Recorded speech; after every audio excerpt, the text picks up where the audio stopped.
yet again. There we go. Alright. I found a different, cute furry animal game in my Steam library that I hadn't gotten around to playing.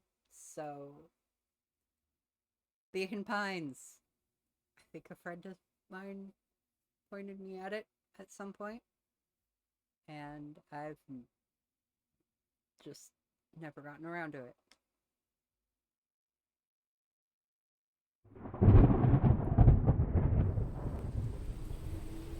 Oh, that startled me.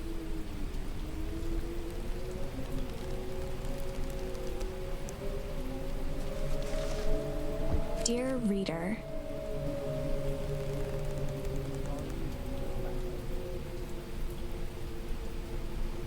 allow me to introduce you to my book.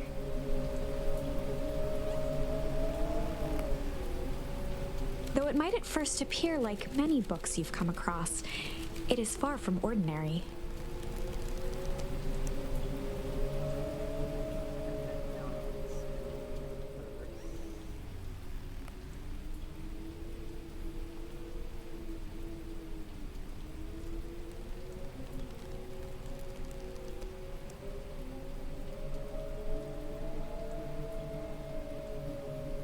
You may, therefore, have some misunderstandings about its nature. The story that awaits you has not been fully told. In fact, its conclusion is not yet known, even to myself. It is in that way that my book is special. It is in that way that you are special. Without you, there is no story. Chapter 1. Normal isn't what it used to be. This is a story about change. Nestled in a shallow valley is the town of Beacon Pines. Far from the town square, across the river, past the neglected welcome sign, a young boy walks alone at dawn. His name is Luca Van Horn, and like you, dear reader, he's here for a reason.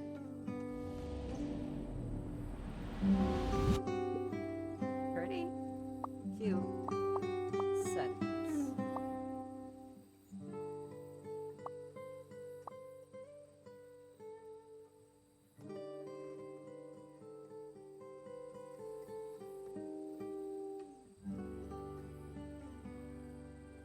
Okay. Hopefully that's better.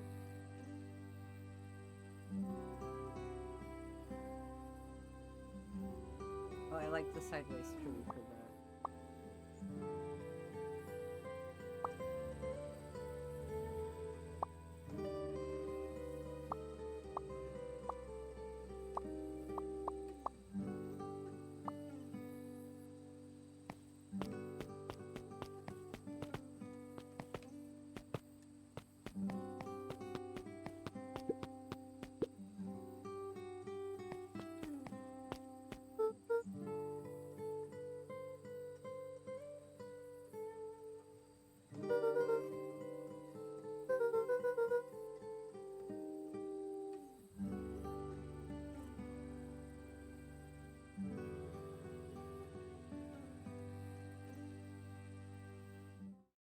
Whoops. Had that set to the wrong thing. You can tell I haven't used one particular... Come on.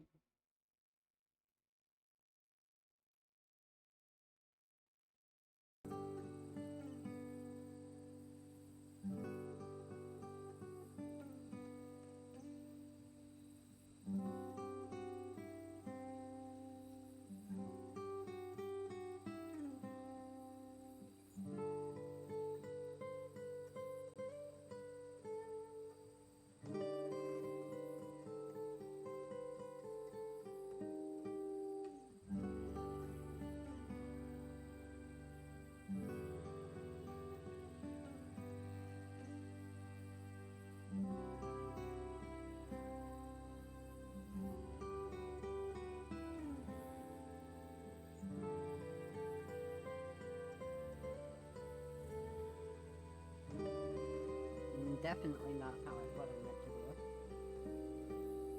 Alright. What's this?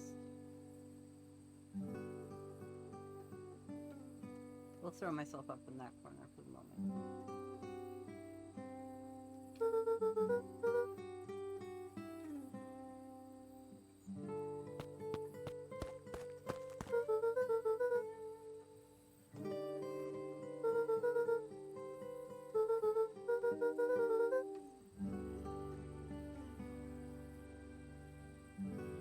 Only from your perspective, kid.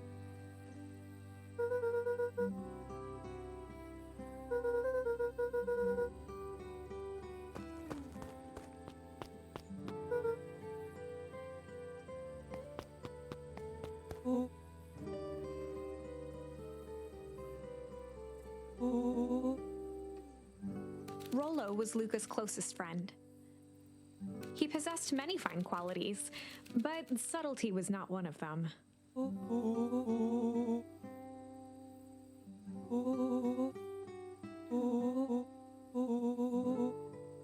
Rollo finally noticed the tears welling in his friend's eyes and the flowers on the grave.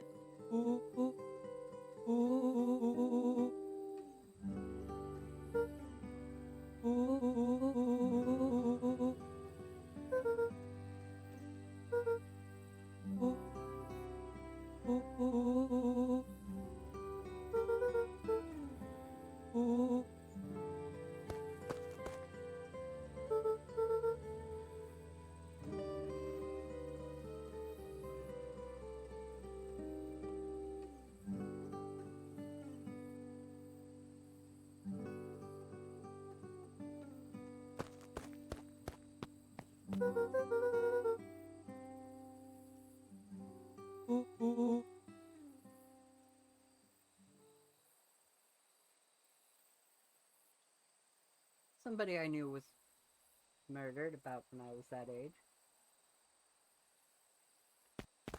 Of course, that's been a very long time ago.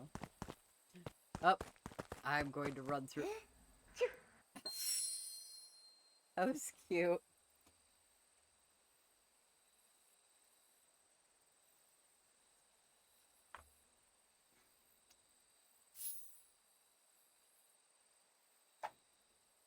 Wonderful! I had a good feeling about you from the moment you opened my book. That charm is a very special thing. Very special indeed. Keep hold of it for now. Its purpose will reveal itself soon enough. I want to get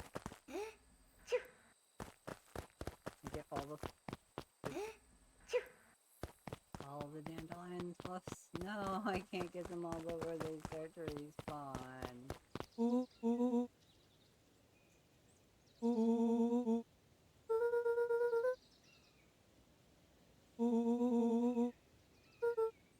Rollo looked to the side suspiciously.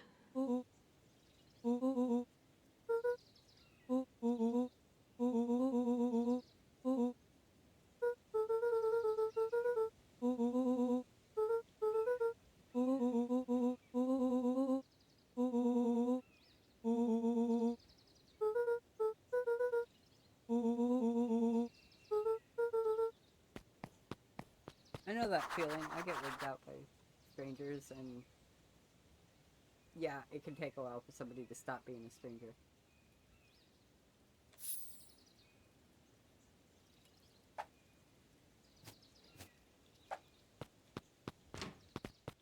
Dear reader, forgive me for this interlude. Remember that charm you found in the dandelion patch? There are more of those special charms to discover throughout Beacon Pines. They've been known to reveal themselves to those who are willing. Some of them can be found in this very house. Since Gran had moved in, the house was more peaceful, more orderly, and more covered in flowery fabric.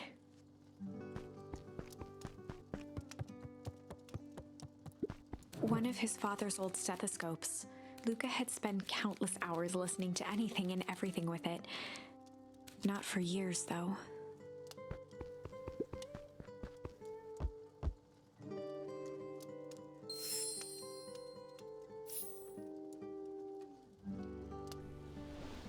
Ha! Just slide off the couch. Gran had already lit the fire. She kept a warm house, as if by grandmotherly obligation.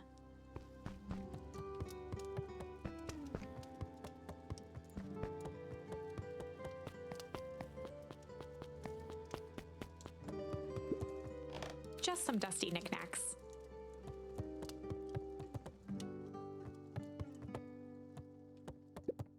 Luca paused at his parents' bedroom door. He just wasn't ready to go in yet.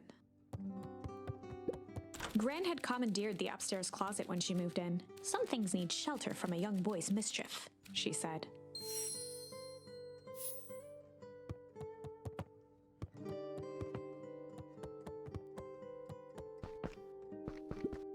Luca tossed on his favorite old sweater. Even though it was the first day of summer, a chill still hung in the air. Gran's moving in meant that most of Luca's things had been crammed in the corner. Luca was somewhat annoyed by the situation.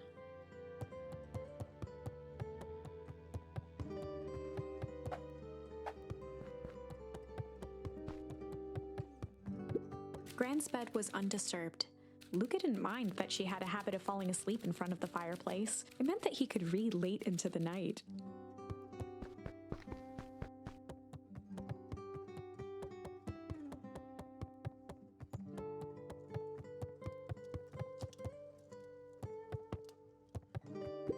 An array of prepared meals crowded the refrigerator, each labeled with the day of the week. Whoa. Let me close that. A pair of dull scissors, a broken can opener, a mostly empty bottle of glue, and some loose string.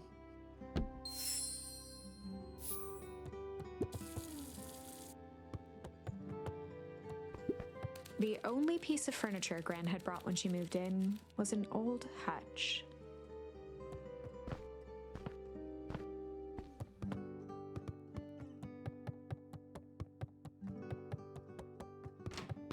Oh my, this is quite exciting. I am now certain that you are the one I've been waiting for all these years. Somebody's excited. You'll recall I was a bit coy regarding the use of charms earlier. Excuse me, I tend to have a flair for the dramatic. You are about to encounter your first turning point. There are certain times in this tale when everything hinges on a single word. Step forth, dear reader. A sturdy old wheelbarrow. A beginner's guide to gardening laid open on the bench.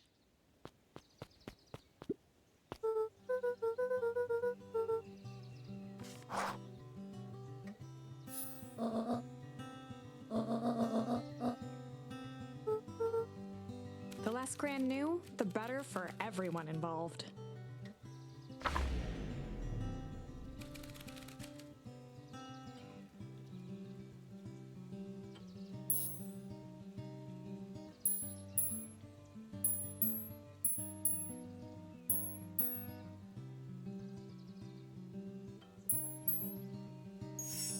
We were just gonna go chill for the day.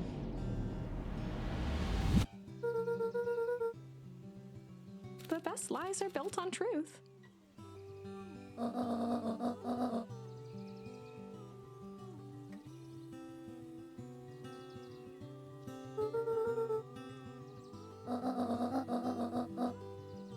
Easy. Impressive. You've managed to navigate your first turning point without too much of a mess. That is the power of charms. A single word can change everything. I think it's time to introduce you to the Chronicle.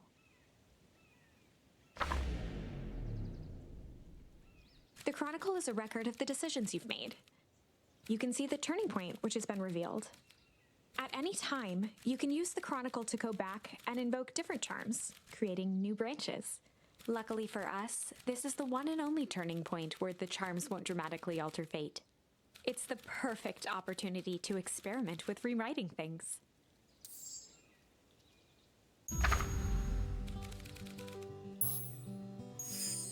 We were just gonna go ponder for the day.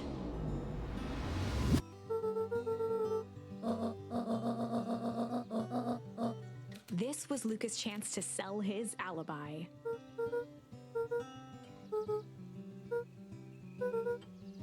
Nailed it.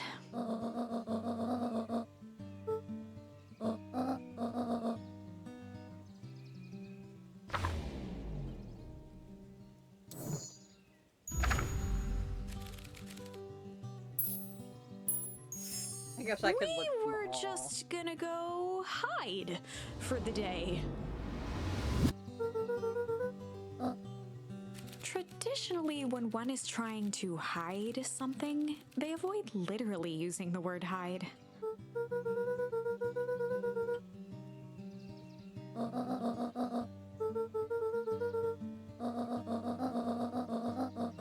All's well that ends well. And she shakes her stick at you. I'm still gonna check. We were just gonna go chill for the day. The best. Easy. Young Luca would spend hours hiding in the bushes, waiting for a chance to jump out and startle his mother. She always enjoyed humoring him by feigning terror.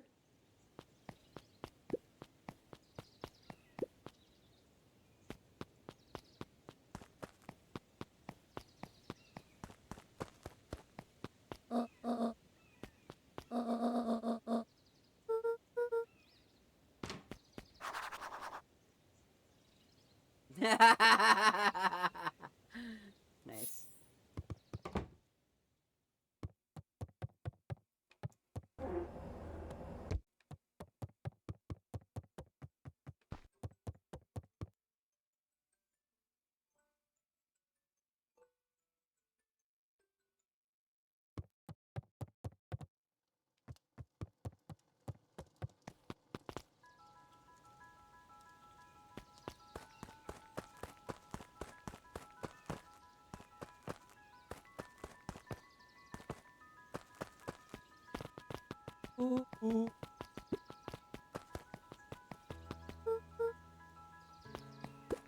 For a town that saw few visitors, the welcome was perhaps more grand than necessary.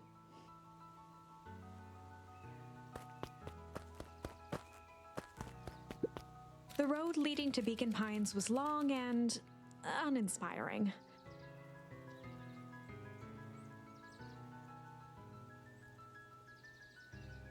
A sort of natural barrier for the impatient.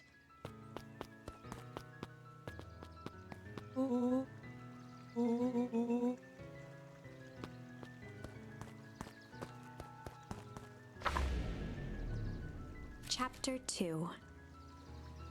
Welcome to Beacon Pines. For many years, this valley had been a small mining outpost. It wasn't until Sharper Valentine built his fertilizer company that Beacon Pines was established. Over the next 30 years, the town had grown and prospered until the foul harvest and his sudden death. In the 6 years since, everyone was simply trying to get by.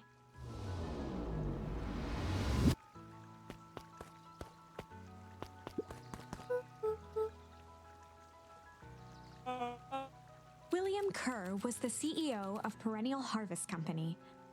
He had become a fixture around town over the past few years. After the failing of Valentine Fertilizer, the town was hungry to welcome a new source of employment.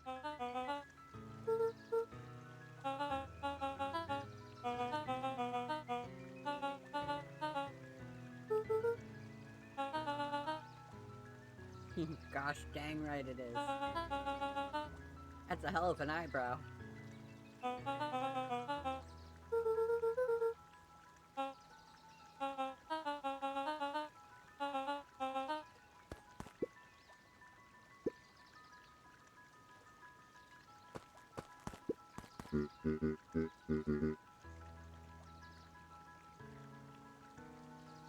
That is the most relatable looking dog I've ever seen.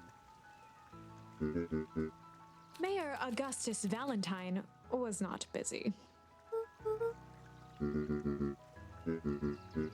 Flustered, Gus instinctively loosened his tie.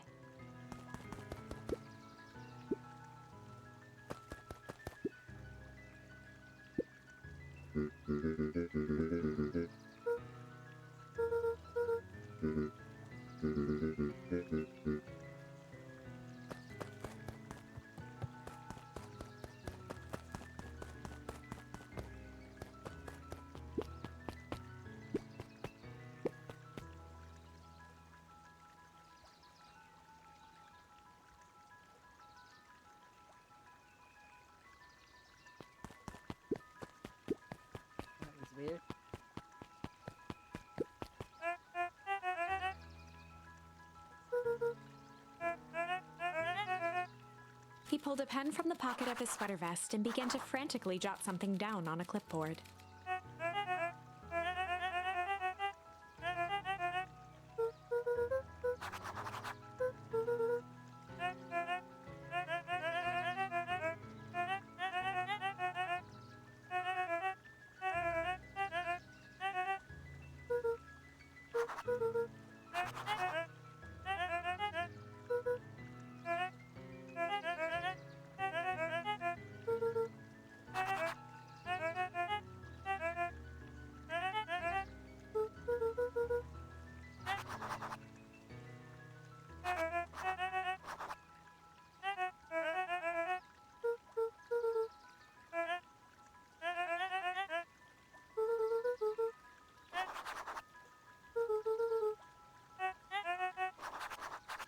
Pete stopped scribbling and glanced up from the clipboard.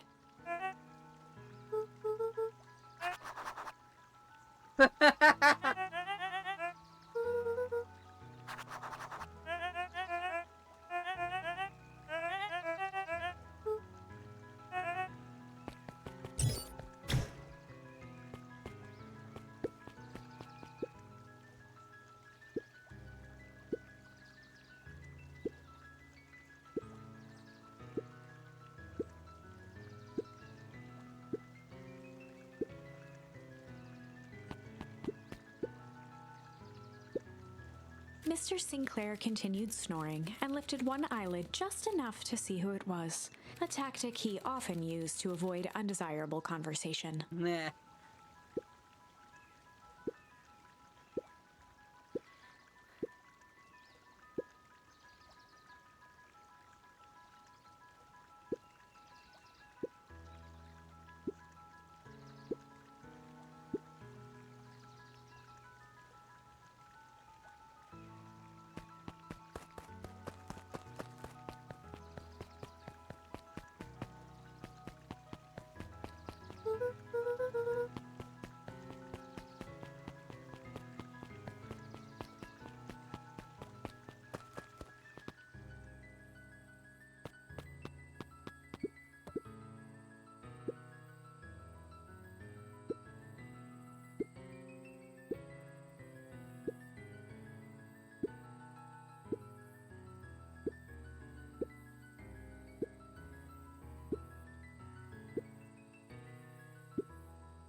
Whenever Luca saw his dad's chair by the pond, it reminded him of the days they'd pack up a couple of sandwiches and fish until sundown. Ones that usually need to be stopped. Oops, I didn't mean to do that. Luca opened the tackle box and picked the perfect bait.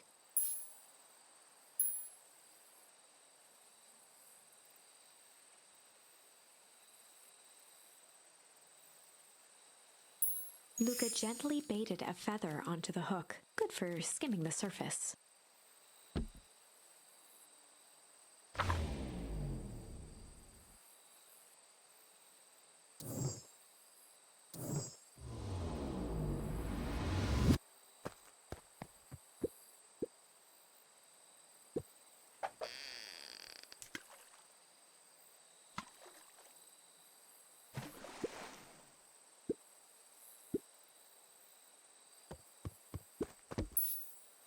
Luca tied a shoestring to the hook. What fish could resist a nice shoestring?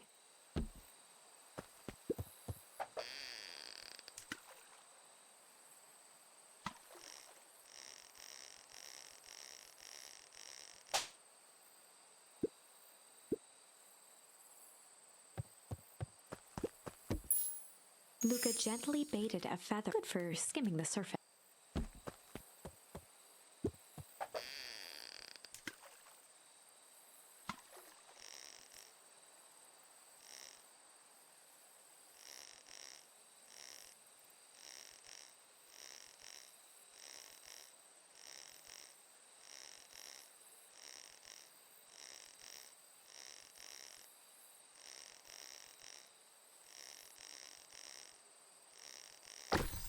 Ah! Startled!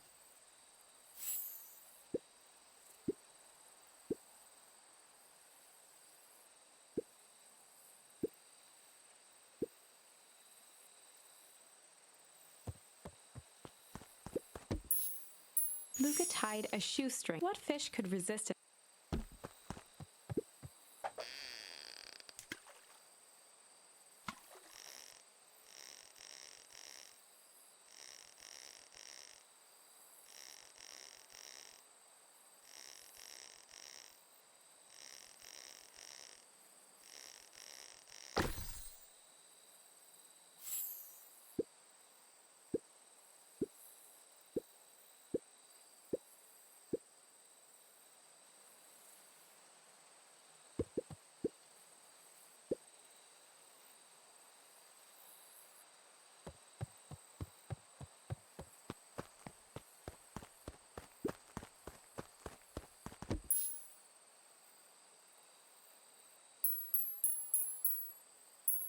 Luca gently baited a feather onto the hook, good for skimming the surface.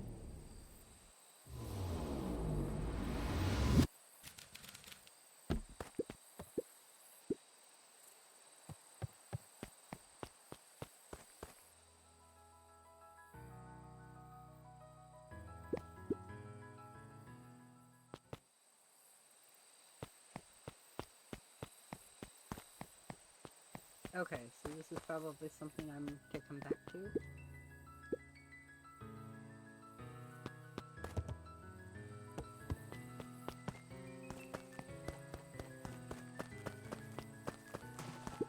The boys had a good thing going. As long as they kept old Jeff happy, they had an endless source of precious materials to add to the treehouse.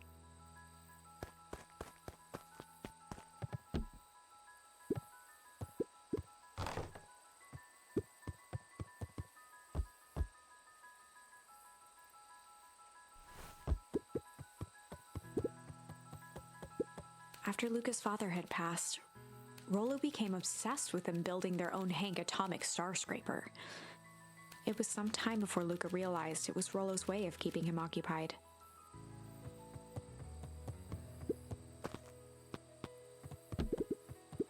On certain nights, when the clouds were just right, the boys could tune into strange patterns of static. Rollo thinks it's aliens. He always thinks it's aliens. Luca's winter coat decommissioned for the summer. With the cold holding out longer than usual, he reconsidered its usefulness.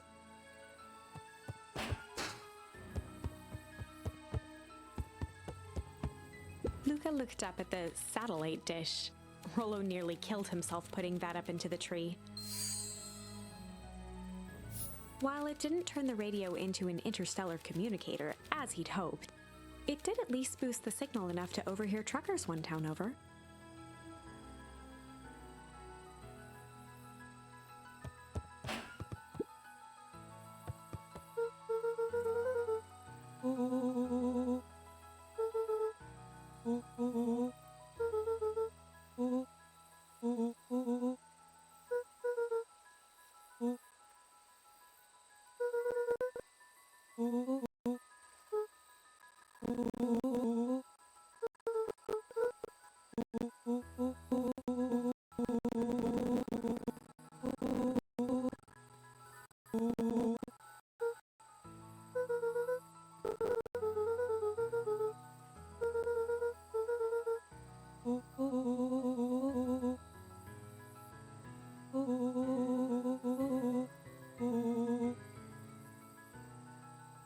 Aww.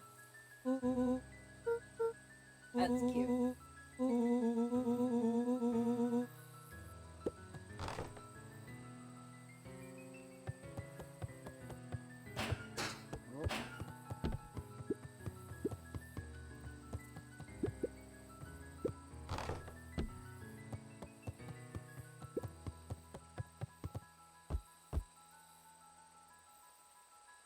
I wonder how long it'll let me sit here.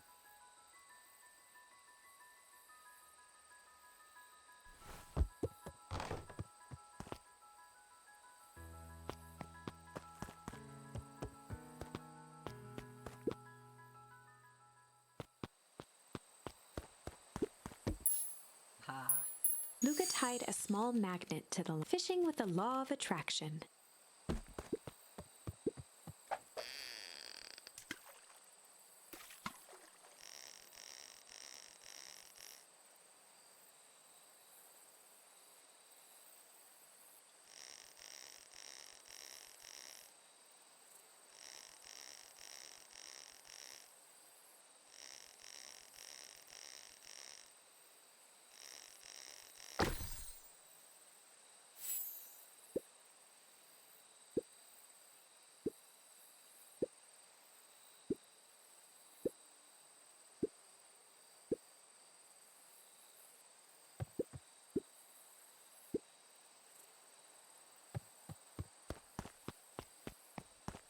Hmm.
Miss Hatch could often be found near the fountain, too absorbed in a book to be distracted.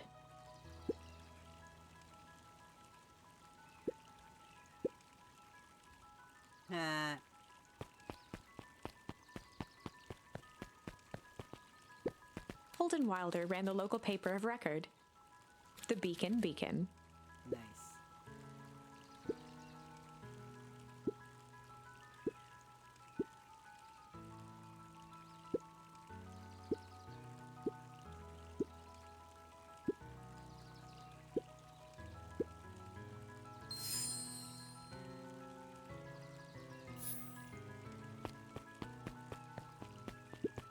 Luca could see the morning regulars nestled in their booths at the early bean.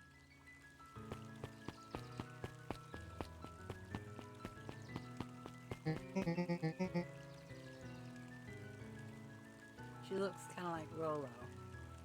Mom or big sister? Oh, right.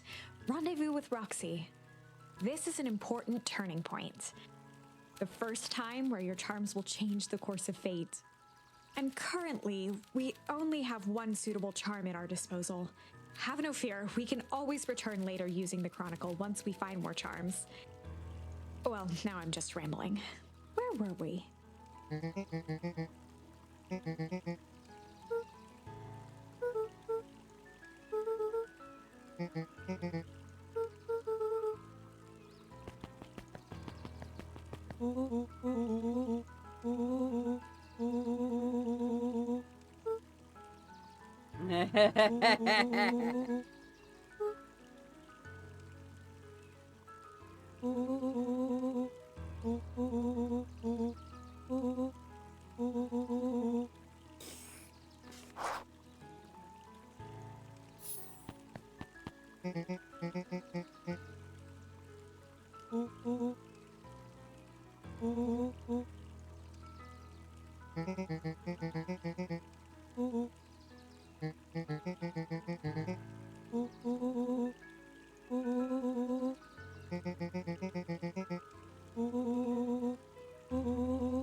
Rolo froze as Roxy took a step toward him, cracking her knuckles. Luca knew he had one chance to save his friend from being dragged home.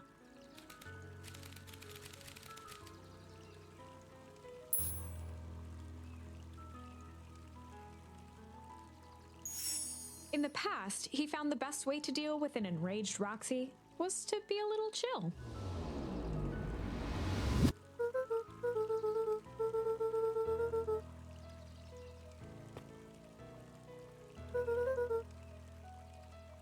Well,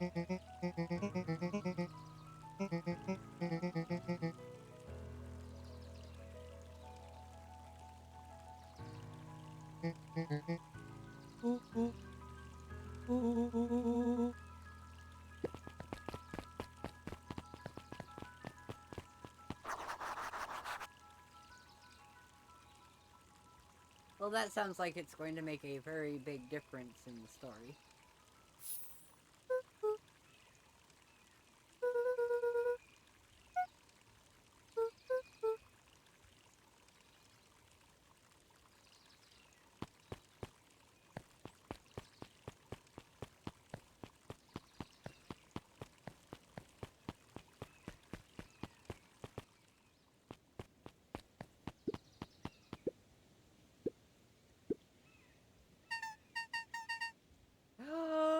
Oh my goodness, so darling.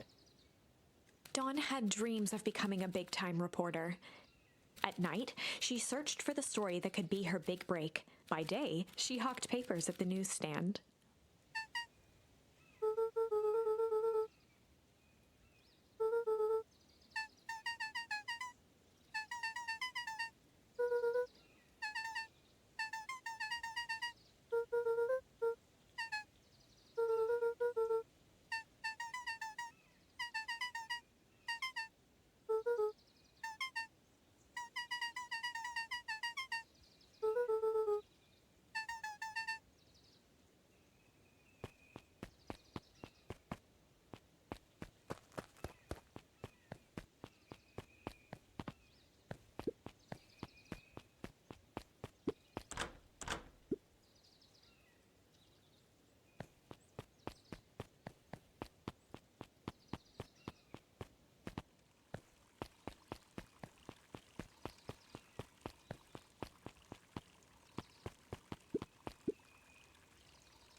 A bit much, if you ask me.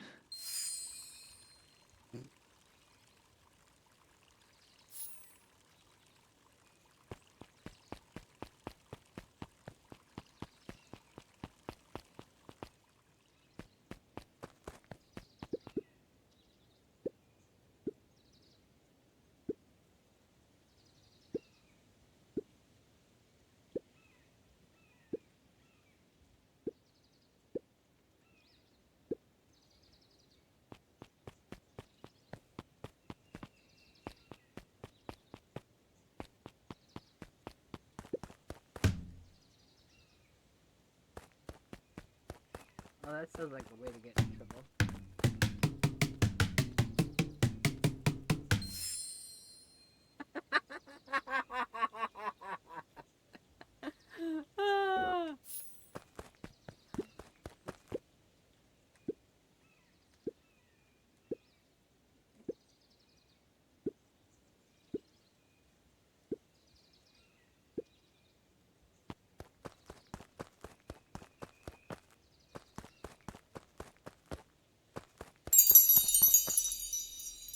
Oh.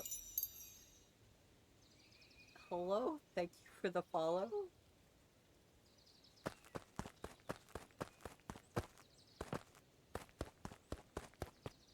Hi there.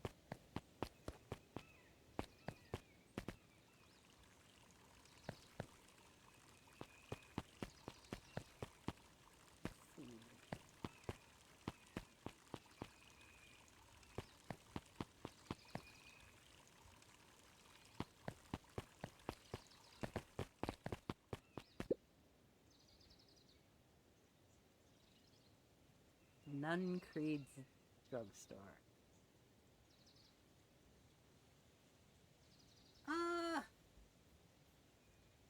It's going all right. I was playing Cozy Grove before I started this, and then it turns out, whoops, that has like real-time clock stuff. So I decided I'd check this out instead.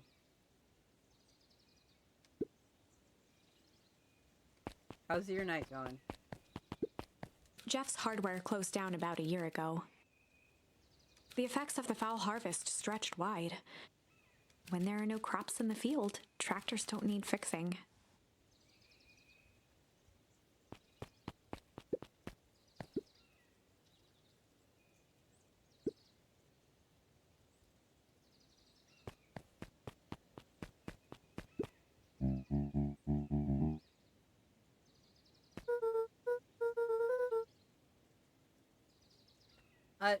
No, this is actually my first time ever playing Beacon Pines.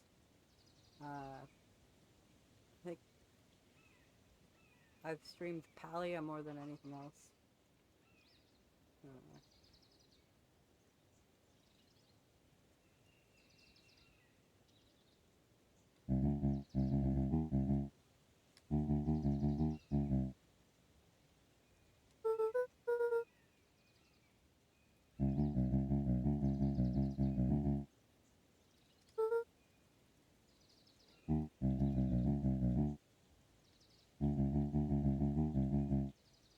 A promise Gran regretted the second it was made. Haha.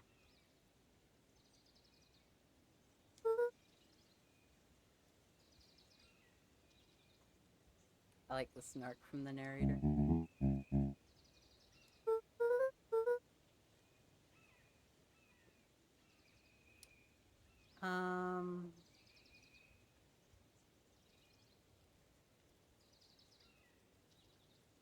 I would say that I would play horror games. I kind of just play whatever catches my eye. So I like things with dark themes. I like creepy looking characters.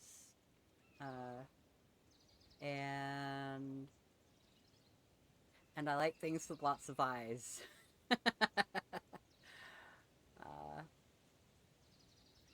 So, but I don't like jump scares. So, like, it really depends on the horror game.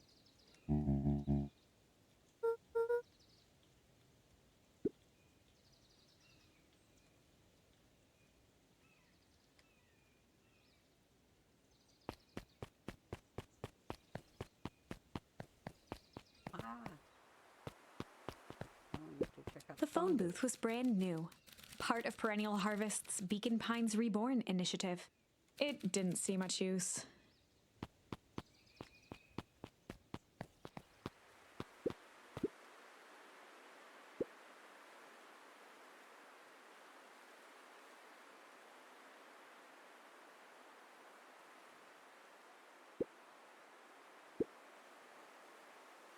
Outlast Trial. Is that related to the Outlast games from God, however long ago that was?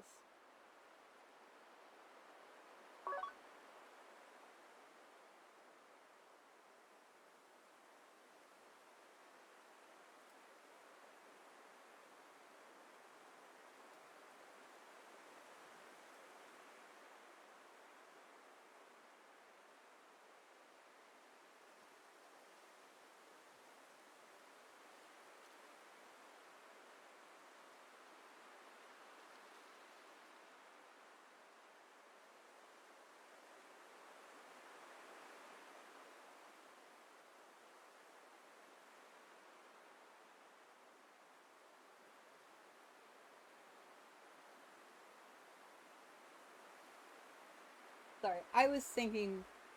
So I was thinking of a game called Outlast from like 2012 or so, but it looks like they're unrelated.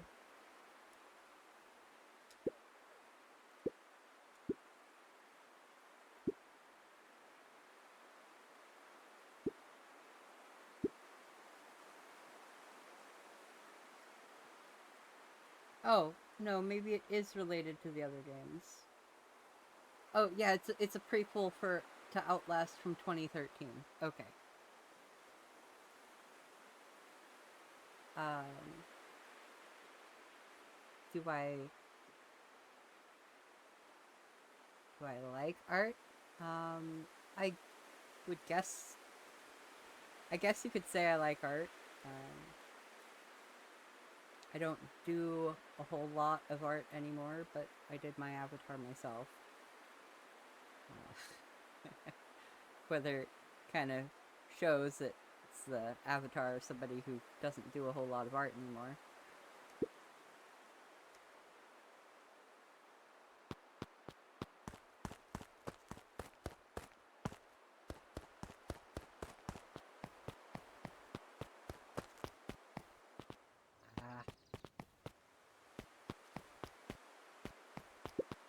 Luca peeked up at the beehive. It appeared to be deserted.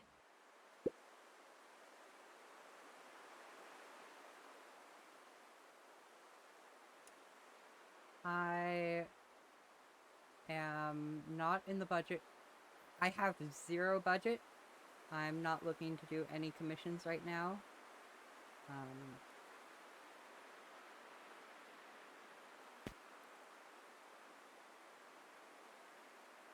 So...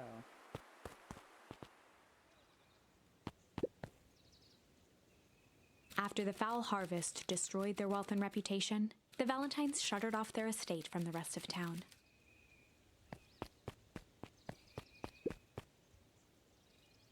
The Valentine mansion loomed over every other building in town, both figuratively and literally.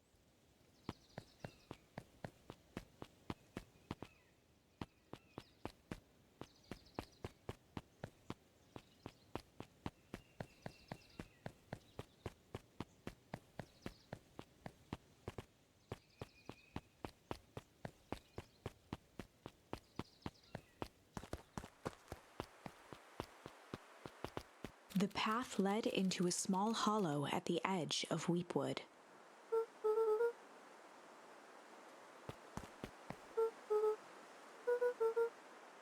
The fence thrummed with a gentle electric buzz.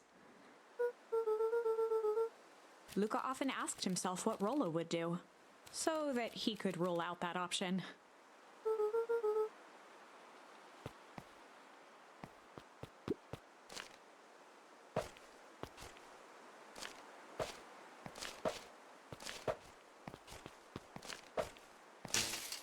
As sparks flew from the fence, the light atop that section shut off. 2 bulbs remained.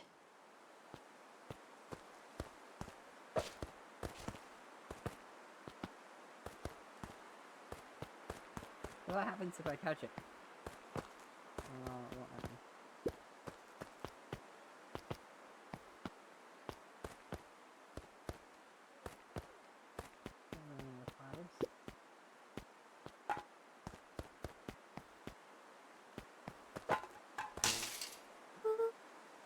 One more to go.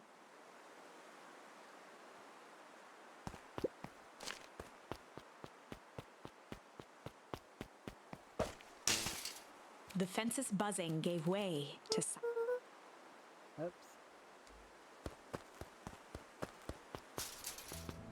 Every kid in town knew the old Valentine fertilizer building.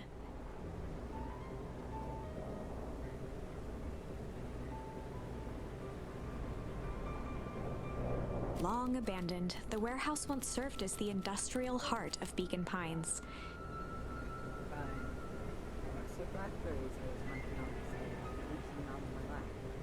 Now, it stood only as a reminder of things left behind. The dormant building showed strange signs of life.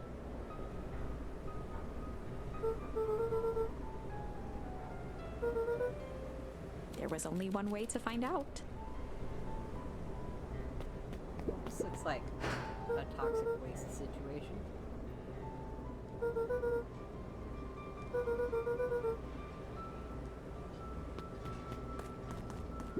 The hose emitted a subtle sound. It was actively draining some kind of liquid. Oh, yeah. The water looked almost diseased. It flowed slowly into the woods.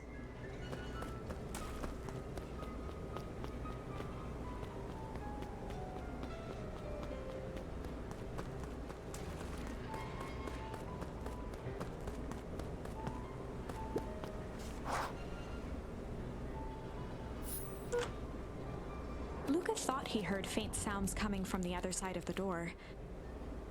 He pressed his ear against the cold metal to hear better.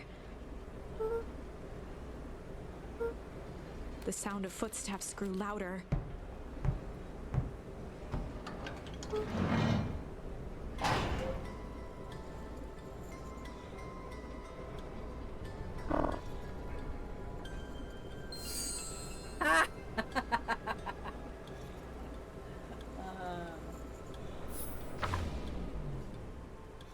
The heavy steel door knocked Luca to the ground.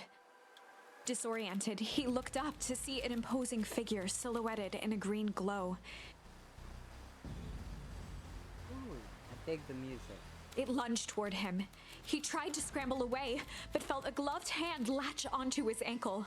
Luca watched his fingernails leave trails in the dirt as the hand slowly dragged him back through the door, into the lab, into the green light.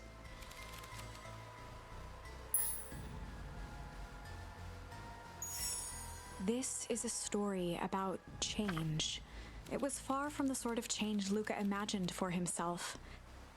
But change is, after all, a dangerous animal. The end? I probably should have warned you about this. There are many paths that our story can take. Most will end in tragedy, but don't let that discourage you. We will find the ending that this story deserves. I just know it.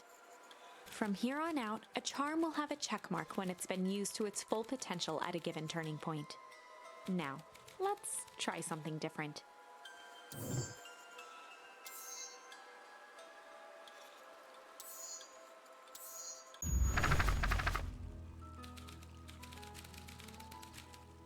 Was to be a little shit. In the past, he found the best way to deal with an enraged Roxy was to be a little shit.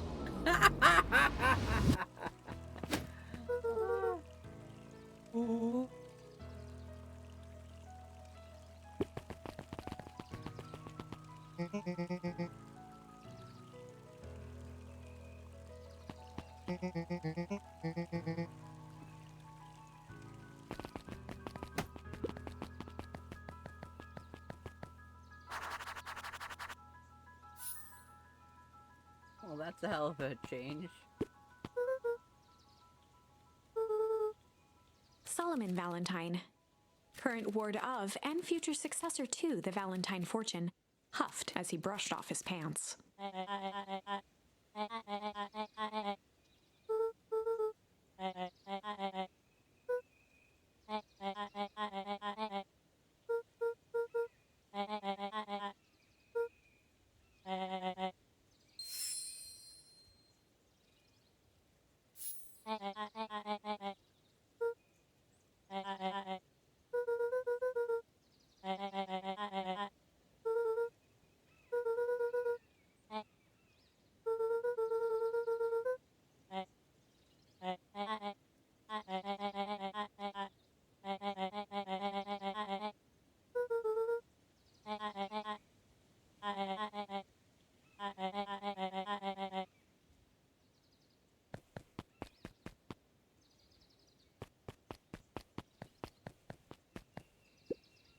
Solomon trifled a gesture toward the approaching heiress Valentine.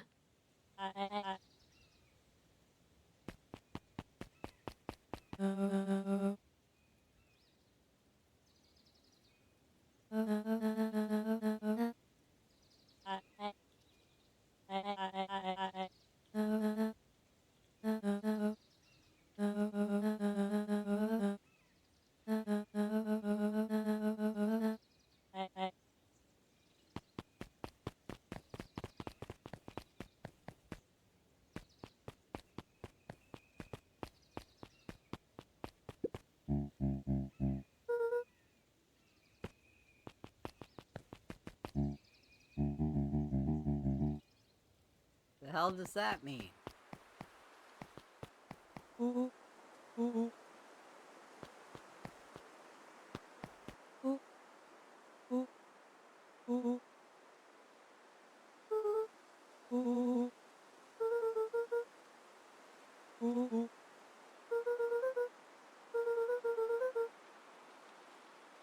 Jesus,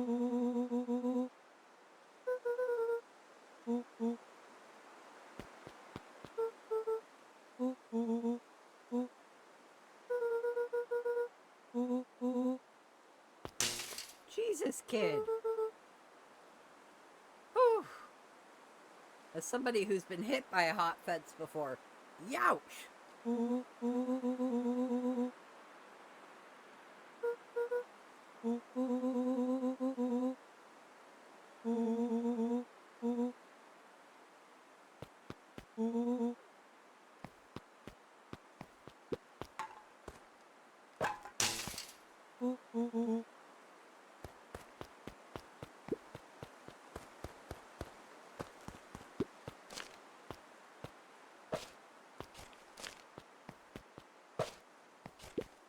Come on.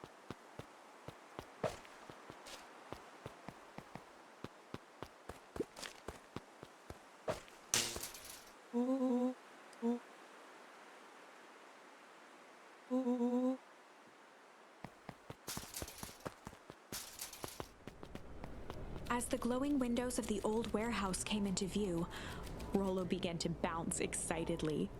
Ooh.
It would be my honor to throw you in the trash.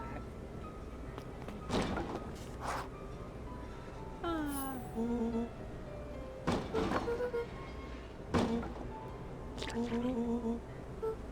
Ew. Ugh.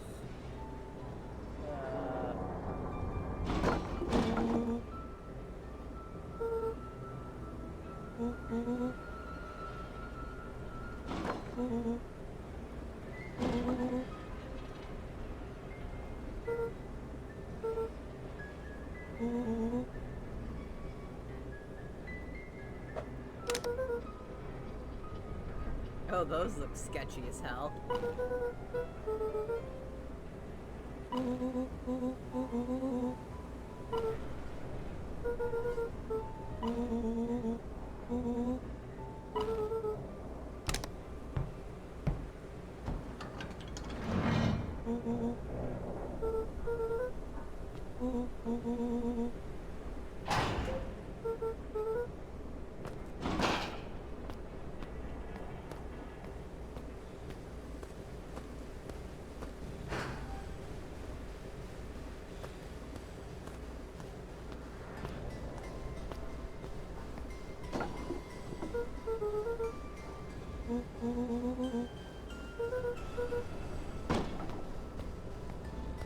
They are about to be buried under trash. Goodbye, children.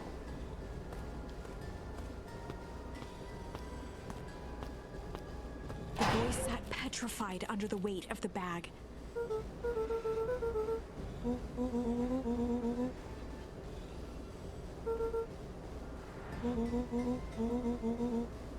Rollo felt around at the large sack which burdened them. He snapped off a tag from just within a small zipper opening in the bag. Rollo held the badge up to a faint shaft of light within the dumpster.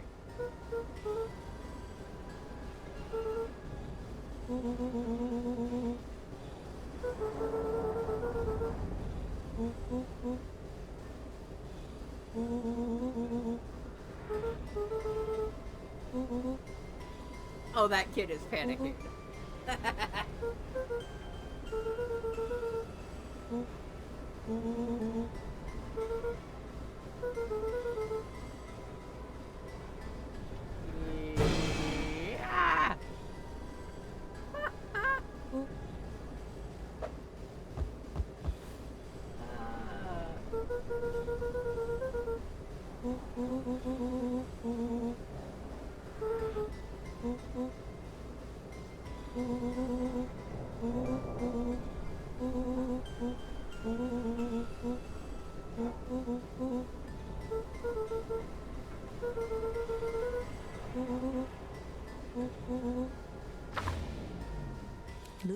sat in the dark, tracking the sound of Rollo's footsteps as he ran. 1, 2, 3. He pressed his ear to the dumpster wall, straining to hear Rollo's footsteps as they faded away. 15, 16, 17. He tried not to think about the contents of the dumpster as he counted. 35, 36, 37. The thick stench made it hard to breathe. Screw it, that's long enough. Luca carefully lifted the lid and peered out. Nothing. No sign of Rollo. No sign of the man in the yellow suit. Time to haul ass. Luca clambered from the dumpster, stumbling to his knees. He was up like a shot and running, sprinting toward home as fast as he could. Beacon Pines flew by, blurred by the tears that welled up in his eyes. He wouldn't remember getting home at all that night. Throwing his front door open, storming up the stairs to his room and surrendering to sleep almost as abruptly as he hit his pillow. Chapter 3. Finding a Friend. The next morning, it was quieter than usual at the breakfast table. Only the sound of silverware and chewing interrupted the awkward silence.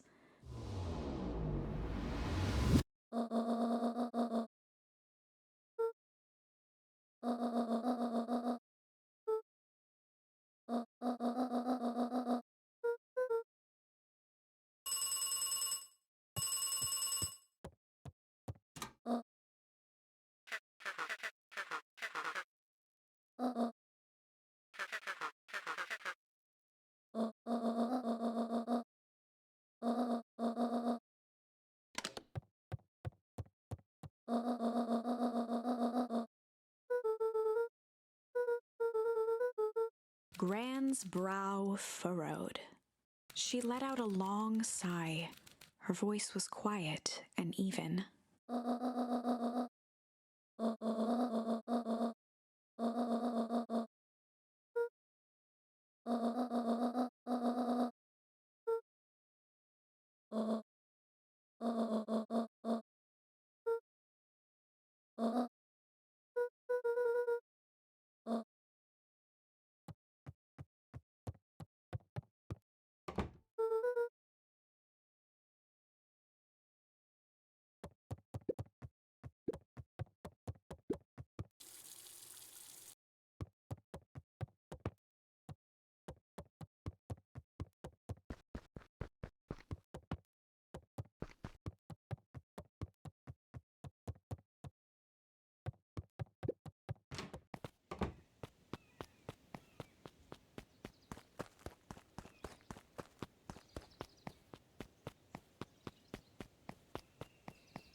Just to see if there's anything unexplored.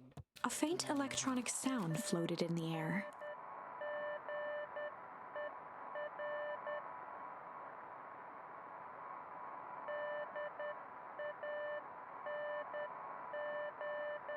I've tried over and over again to learn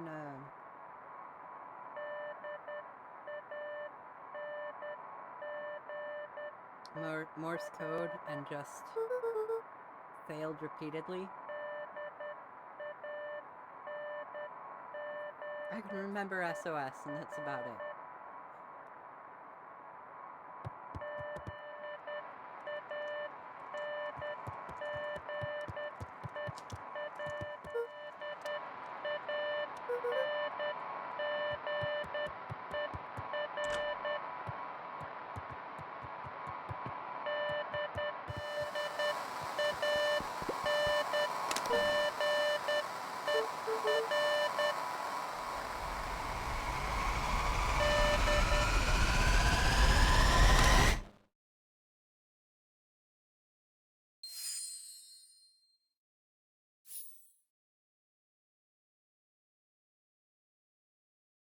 Luca glanced at the now silent walkie-talkie. He wasn't sure what to think.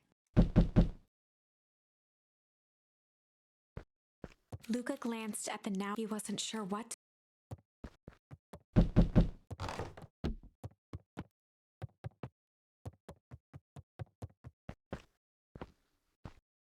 I wonder if you can wait out to knock on the door.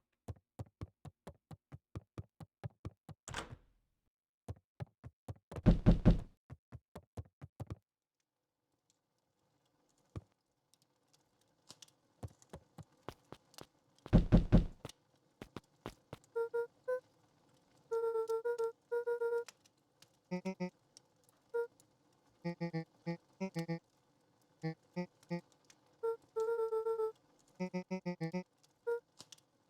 pit formed in Luca's stomach.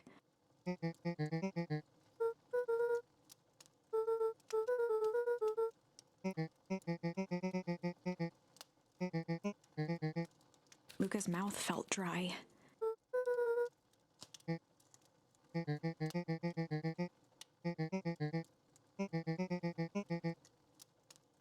Luca could feel his heart beating in his throat.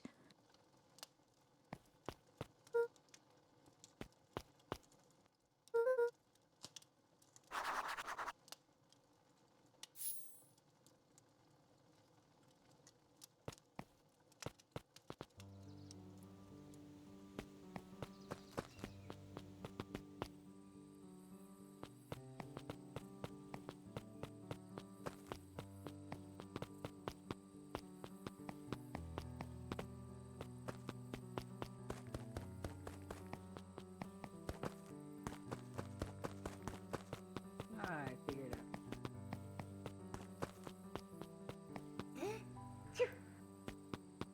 God, that's so cute.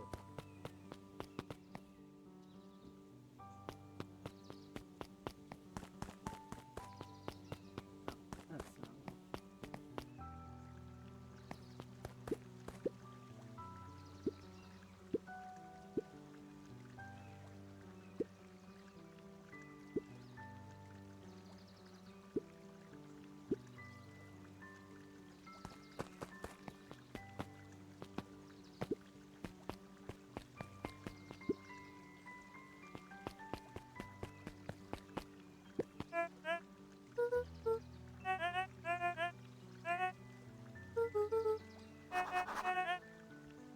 Different tie, right?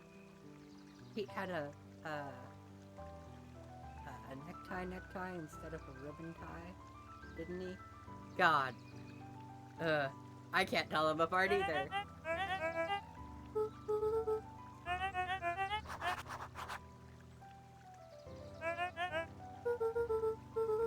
Toby looked up from the clipboard excitedly.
Well, ain't she pretty?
We all know Beacon Pines is a great town.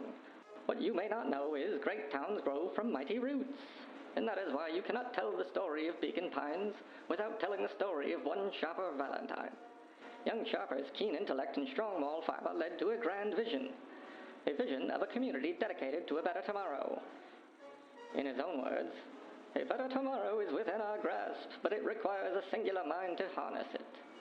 Lucky for us, he decided to grow that vision here, in Beacon Pines. And how does one grow a better tomorrow? With fertilizer, of course. Valentine's Fertilizer Company became the lifeblood of a town yearning for purpose. But then tragedy struck, a scientific experiment gone wrong. An accident which took Sharper away from us far too soon. To this day, we struggle to pick up the pieces. But one foul harvest isn't enough to stop the people of Beacon Pines. The spirit of Sharper Valentine lives on.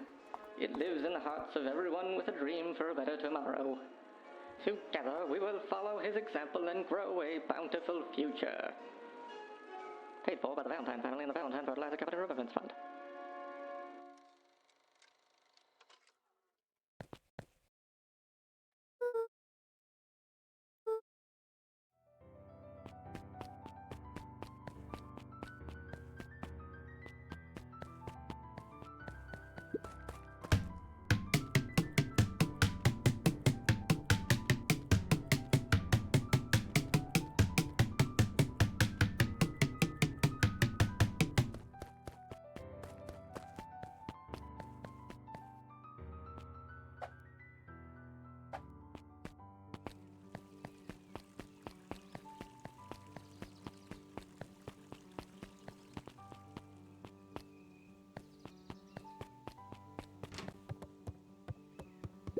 Kato volunteered at the library during the summers. He wasn't very social, so he'd dedicate each summer to becoming an expert in a single subject, making him a reliable source of very particular knowledge. If you were to ask Kato something he didn't know, he'd escape into the dusty old bookshelves and return with just the right thing. Kato was lost in his reading. Luca crooked his neck to see the title, Introduction to Melitology.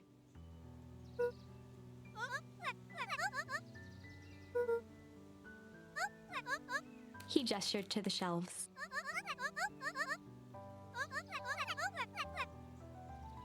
Oh.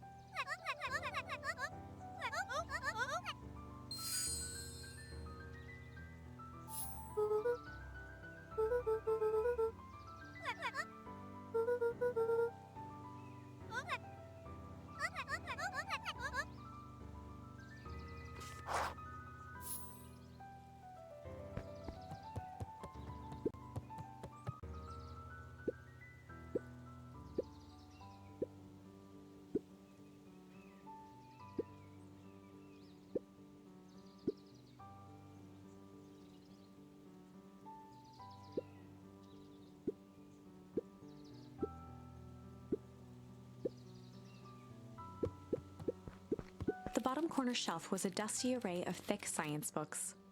Only one binding was clean enough to read: Cellular Biology and the Chemistry of Mitosis. Mycological Phosphorescence.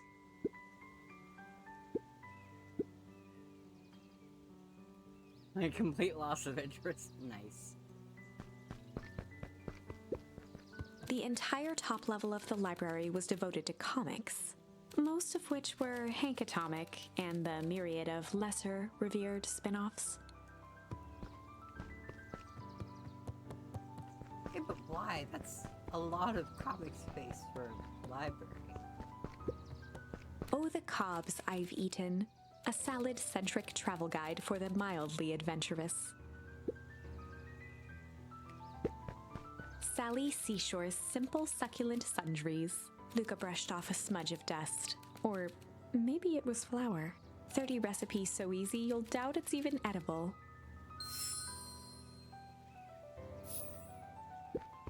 A peek behind the curtain. The methods and ruminations of Patrick C. Montesquieu. one of the greatest acting minds of our time, by Patrick C. Montesquieu. Oof. Oi. There were rarely any actual new additions. Simply a variety of existing content rotated into the front display each week.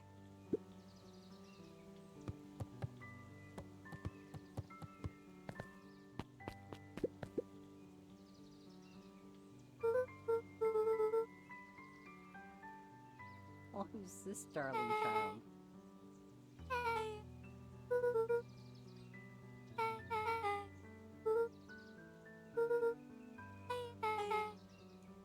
Beck's family moved often, giving her little time to establish any real connections.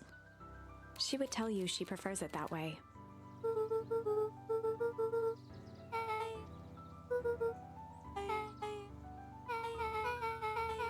Luca shifted his feet uncomfortably.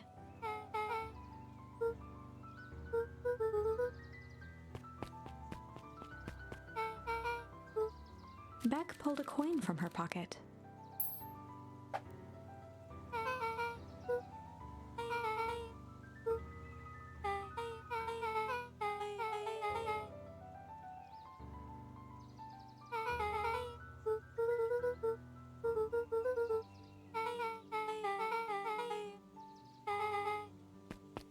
Oh, that's adorable.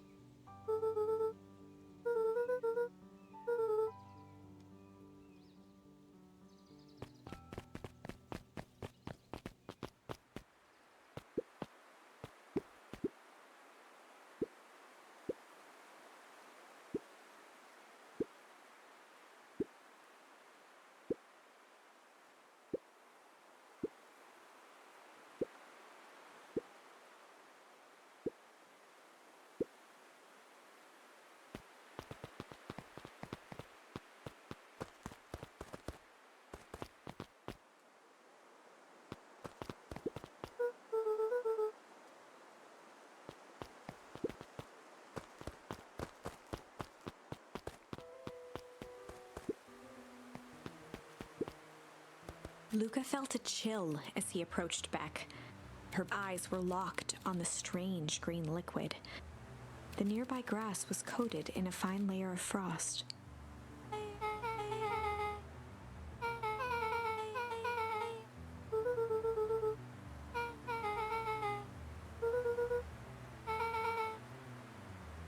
Luca watched as Beck dipped a broken tree branch into the goo. Beck's eyes widened as flowers grew from the dead wood. First small buds, which quickly bloomed into vibrant petals. As quickly as they had grown, the flowers began to shrivel and turn gray. Beck dropped the stick with a grunt of disgust.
Oh. Iggy took a step towards Luca, his sneer lit by the glowing puddle.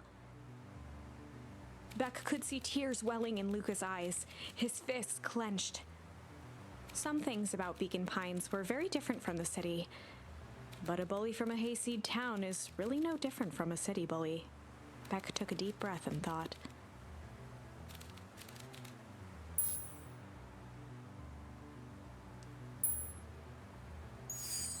Well, time to bust out the strange.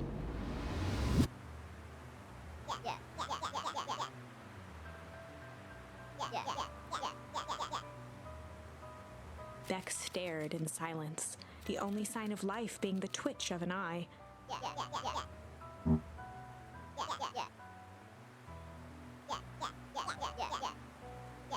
Wackadoo! Let's just see somebody use it. At the sight of Iggy taunting Beck, something in Luca snapped. Iggy's smirk shifted to a look of shock as Luca launched himself into his stomach. Iggy's clothes were drenched in the glowing ooze. Iggy's voice began to slur as he struggled to get up.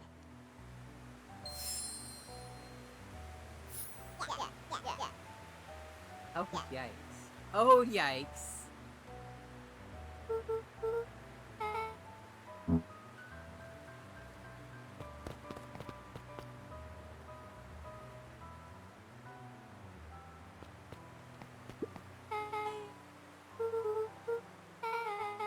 The person at the warehouse. This strange ooze and what it did to Iggy. Was Rollo caught up in all of this?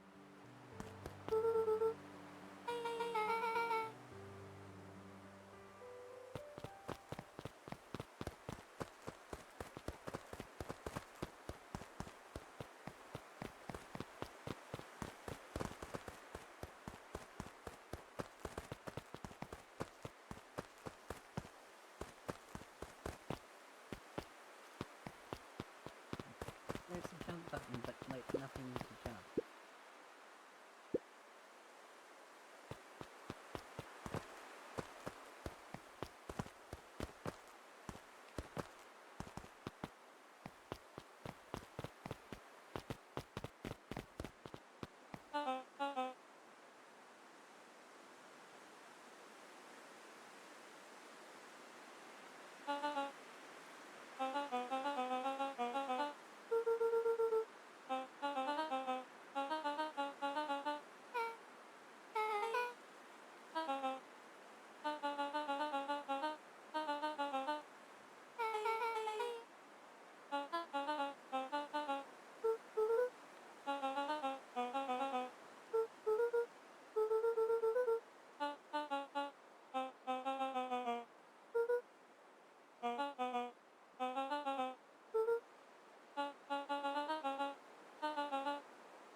Beck glanced toward Luca.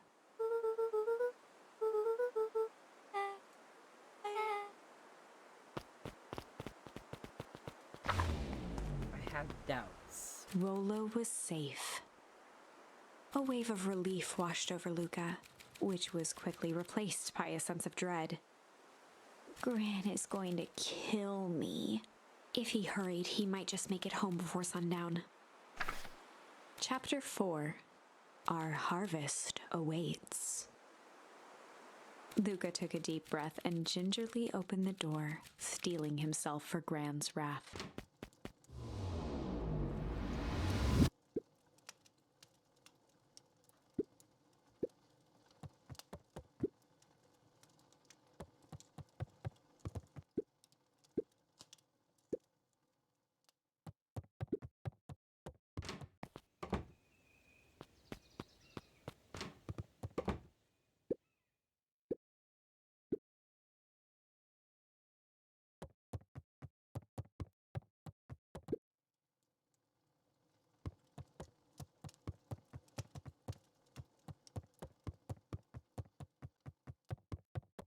Luca was alone.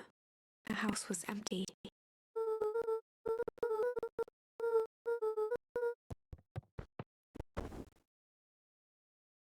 Luca was sitting by the pond, listening to small waves lap against a rock. His father sat in a folding chair in front of him. Without turning, he spoke. "Why don't you grab me some nice bait?" "Sure thing, Dad." Luca hopped over to the tackle box and popped open the lid.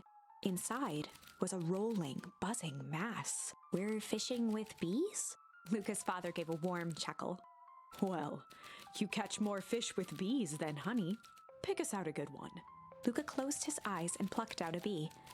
He could feel its wings struggle between his finger and thumb. Holding it at arm's length, he hurried over. His father deftly baited the hook and examined his work. Interesting choice. With a practiced flick of the wrist, the line buzzed in a graceful arc. The water accepted it without a splash or ripple. The wrong choice. But I respect it. The pond began to freeze over. Sometimes we gotta make the wrong choice before we can make it right. Pallid ice propagated across the still surface with an alarming speed. Luca scrambled back as the ground beneath him turned cold. Dad, I don't understand. Sorry, kiddo. Understanding isn't always part of the deal. The relentless ice shot through the fishing line toward his father. Dad, look out! His father casually wound the reel. None of it's your fault, you know. Never was. Dad, we have to go! Luca grabbed his father's shoulders, trying to pull him away. Please, you have to run! The ice crackled as it spread across his father's hands. That's the thing about fishing, Luca.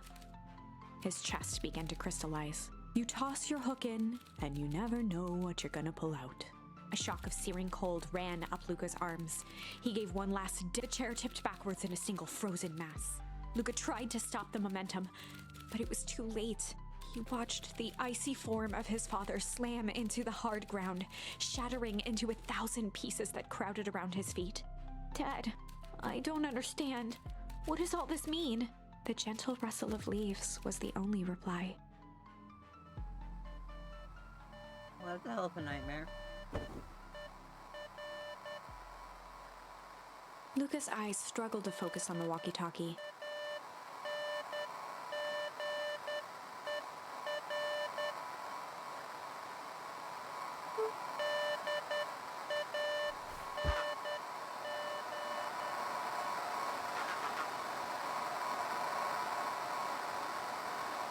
Faintly, he could hear Rollo amongst the noise.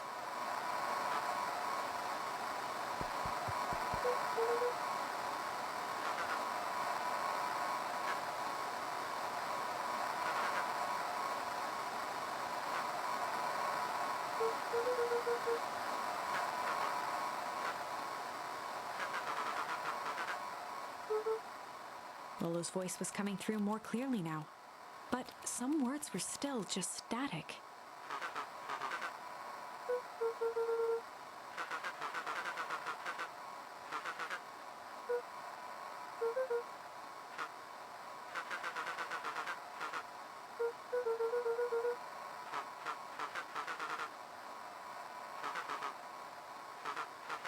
The signal went silent.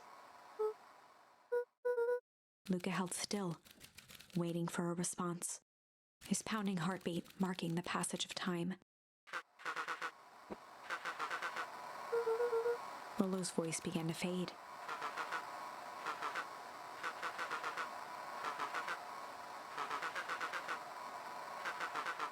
With that, the signal died for good.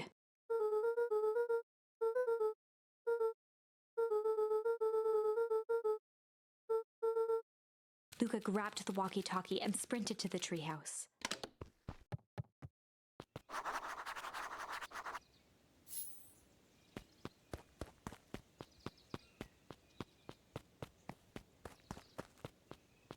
Luca heard a group of footsteps approaching. He dashed behind the bushes to avoid being spotted.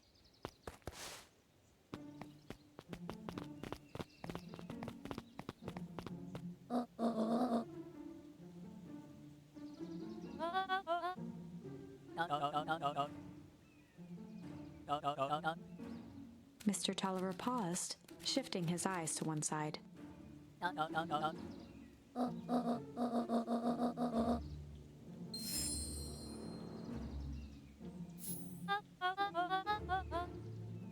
Mr. Tolliver took one long, quiet breath.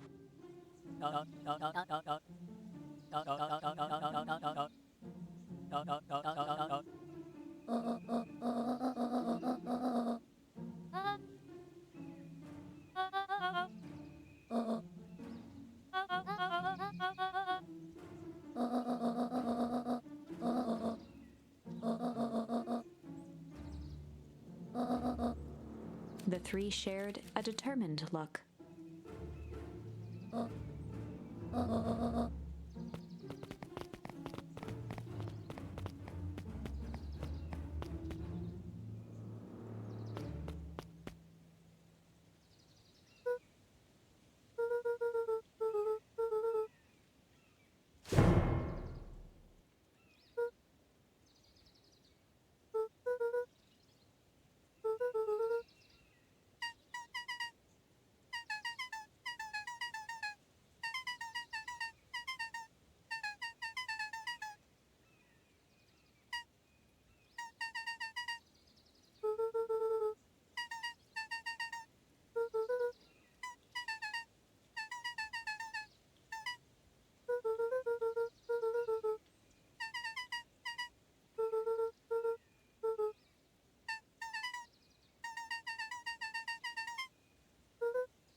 just sinks down into the bushes.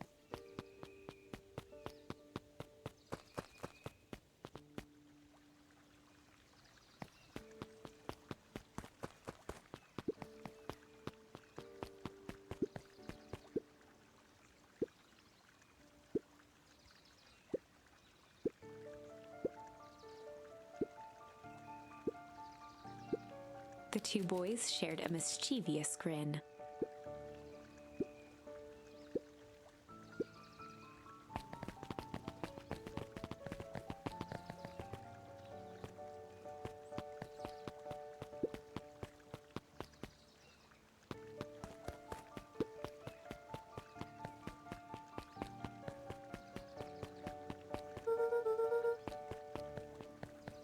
I wondered if it was gonna let me go wildly off track or not.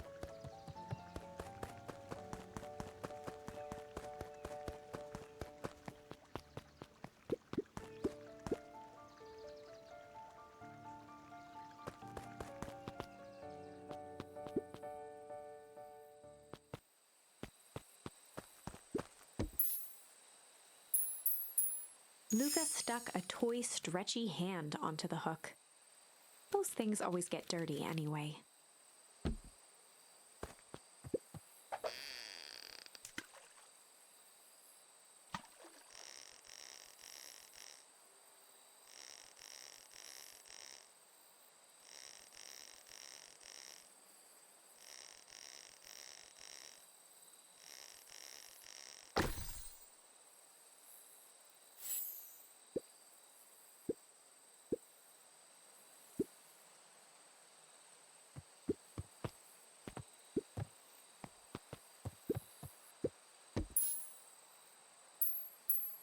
Luca wrapped some tape around the hook. Hey, you never know.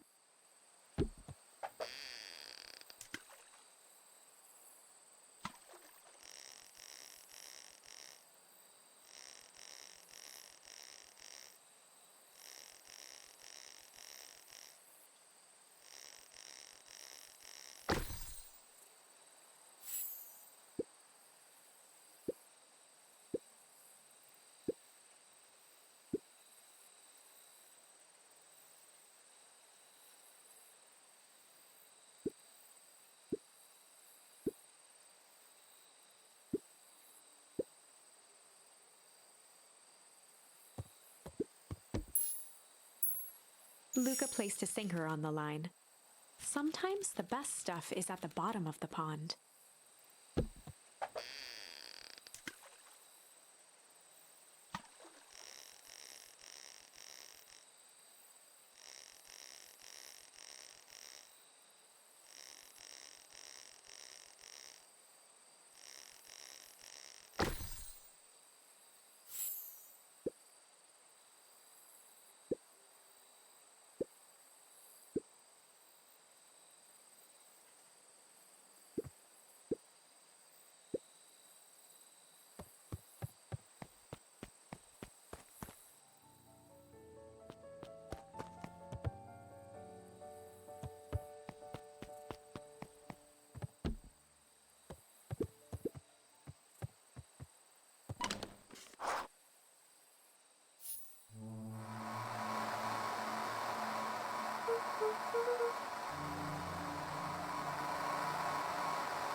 Luca could only see a cloaked shape behind the rocket.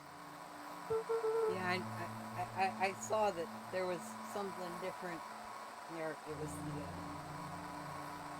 football stuff. He strained to hear as a muffled voice began.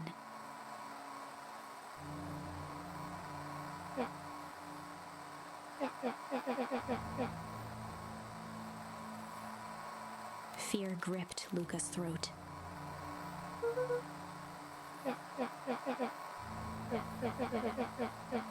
Luca Luca stared at the ground for a moment, trying to place the dampened voice.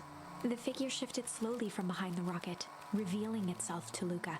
It's the bully kid.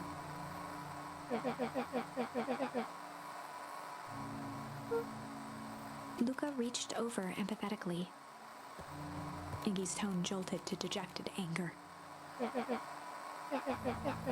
Luca slumped to the ground, overwhelmed by guilt.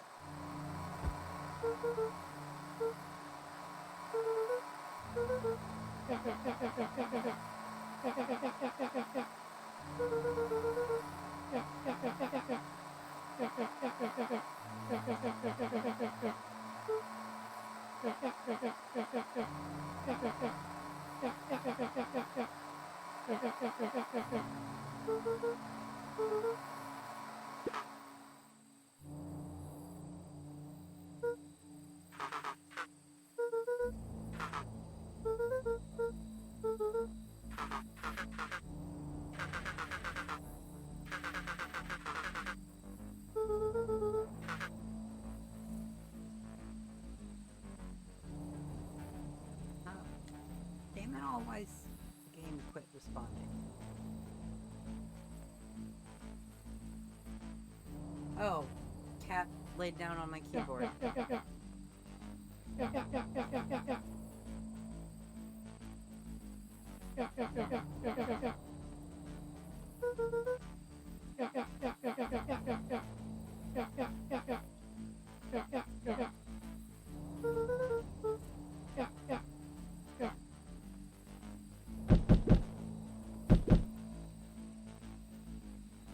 Arboreal domicile.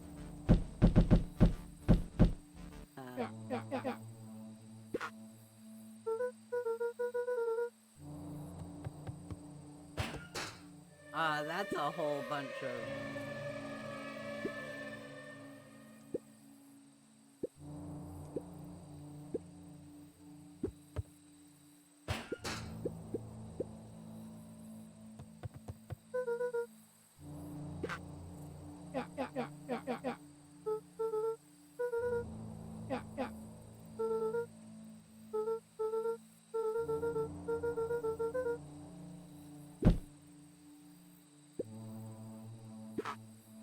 Iggy slumped to his knees.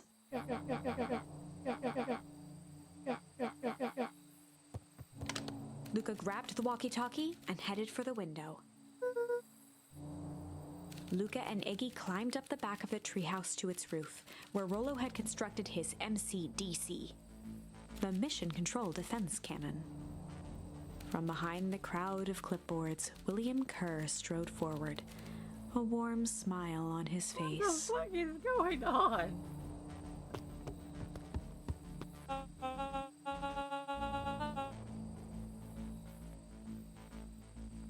He has a very uncanny look. The others are... Most of the characters are fine, but Kerr here has just the uncanniest... I think it's the teeth.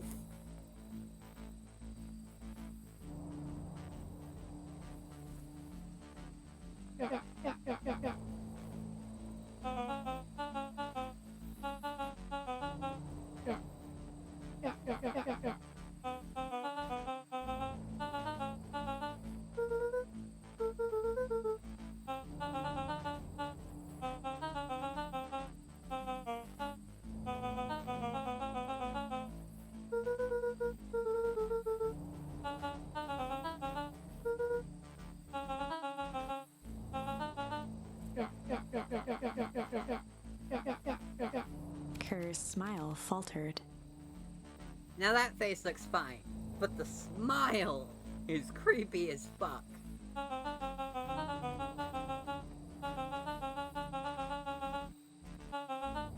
Luca's grip tightened on the MCDC.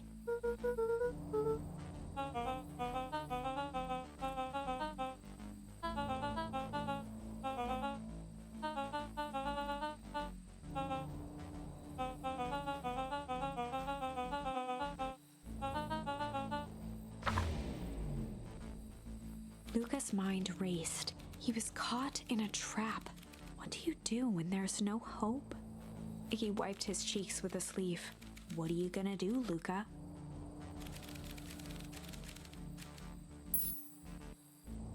It is the only option I had. Luca drew himself up and decided to take the only option they had left. Fight. He swung the mission control defense cannon around, aiming it confidently at the smirking face of William Kerr.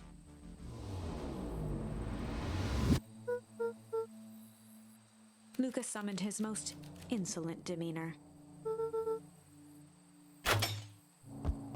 Well, that didn't work.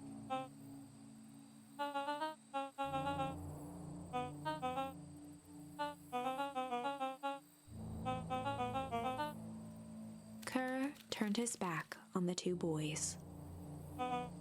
With a nonchalant wave of the hand, he made his exit. As the clipboards began to slowly advance on the treehouse, Luca looked to Iggy with resignation in his eyes. The end. That escalated quickly. Maybe discretion was the better part of valor here. Let's put a pin in this for now.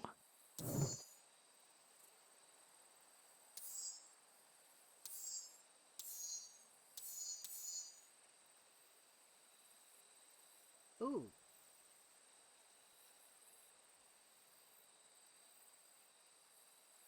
Alright, what time is it? Alright, we're about an hour and a half in. I am going to take a quick break, grab food, take care of a couple of necessary activities,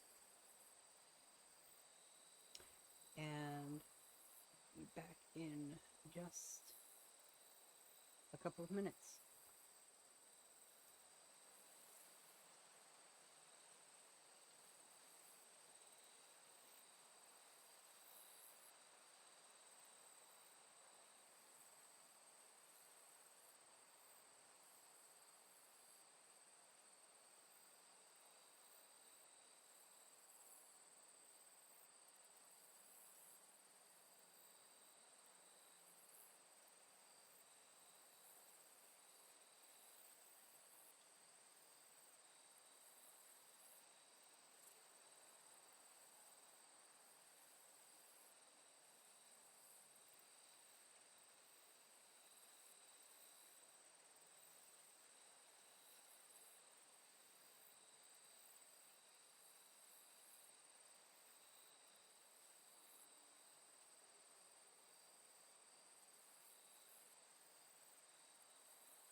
Mic's on. There we go. Excuse me. That took longer than I expected it to.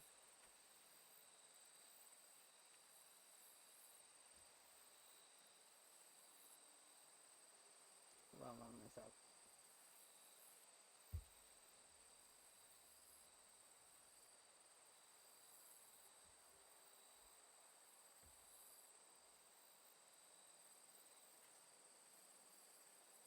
Alright, let's look at some other dialogues we haven't seen. Oh, where's... There we go.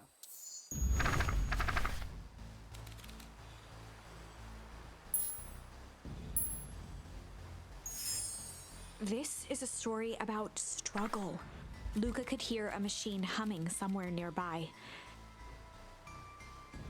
He felt around wildly, searching for something, anything that could help.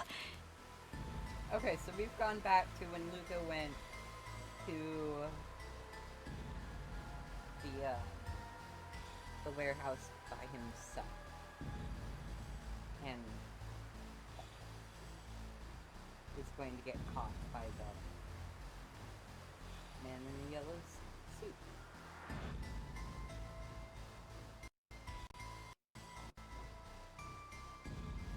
His hands found a hard object, maybe a tile? He yanked it free, lifting the cold stone. Let me go! Luca swung the tile as hard as he could at the shape that still held fast to his leg. He heard the crack of glass as the stone hit the assailant's mask. With a muffled yelp, the hand let go. Luca was free and scrambled to the door. He never looked back once on the long run home. Chapter 3. Everything's fine. The next morning, it was quieter than usual at the breakfast table. Well. Only the sound of silverware and chewing interrupted the awkward silence.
Hartford, that's a good name for deer.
My mother used to call me Space Kidlet a lot.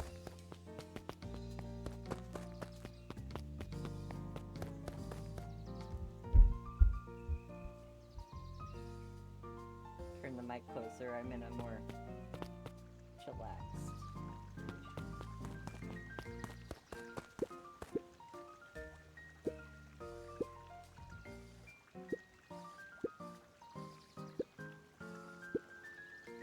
inspect the soles of his sandals.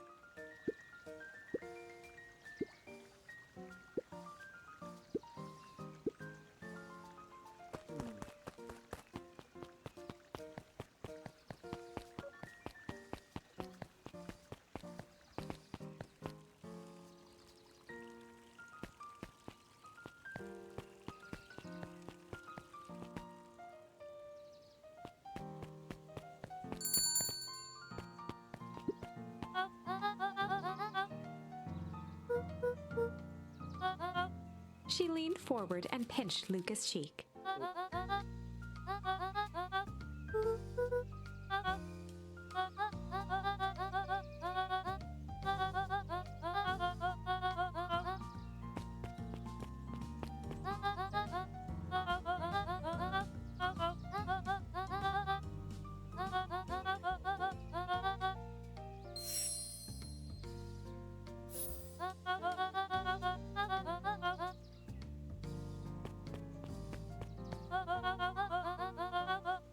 Luca shifted the basket uncomfortably.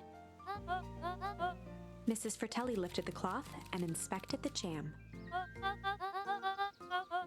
She carefully lifted out her jars of jam.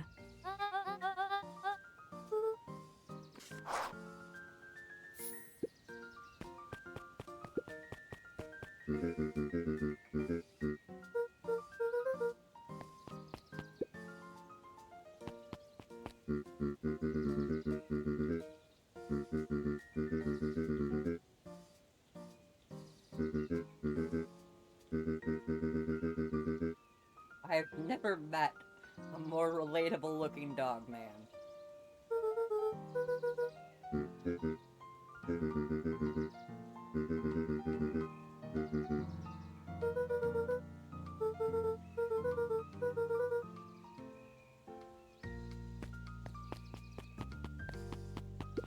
Luca squinted at the faded photo of him and his mom at the diner. Memories of that day came flooding back.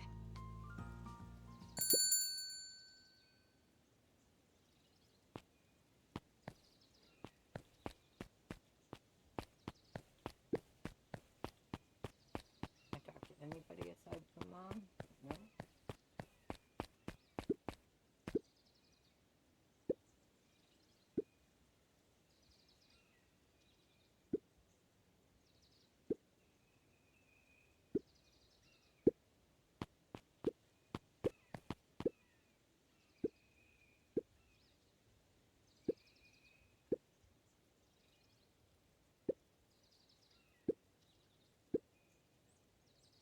Luca glanced at the empty seat across from Gus.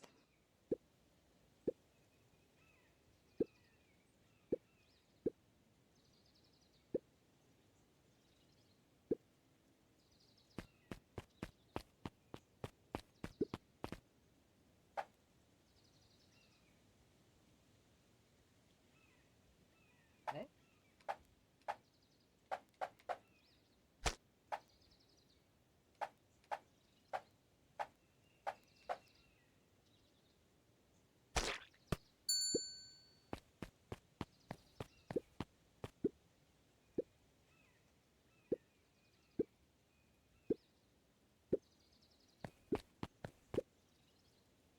Jeff slapped the table and gave Luca a toothy grin. I think we've met Jeff yet. Oh, no, wait. Yes, we have. Field Fisher. Hi there. My night's going alright. I'm just getting back into the game. Yep, I just saw your chats.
Sweet and stabby. Yeah, stream's been going fine. No technical difficulties tonight.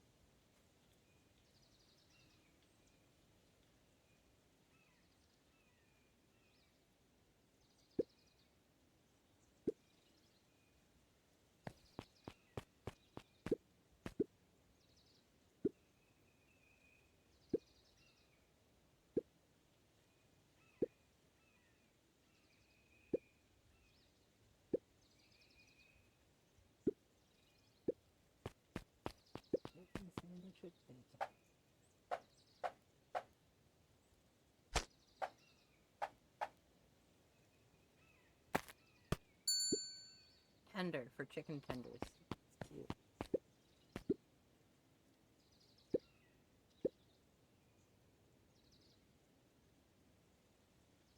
I have no idea if this game is on PS4. I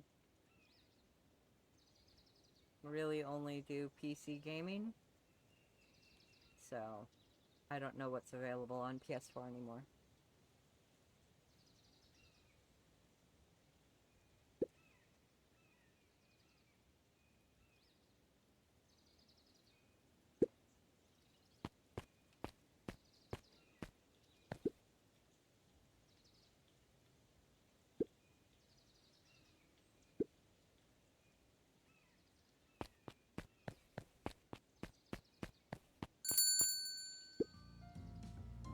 Yeah, I'm on PC.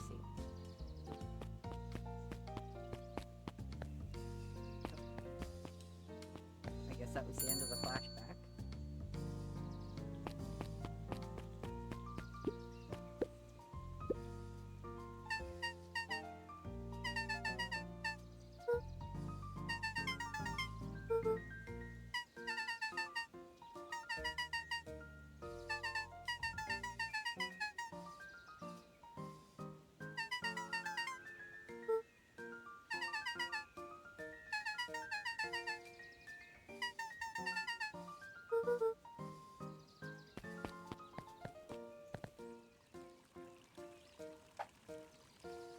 Mostly popular.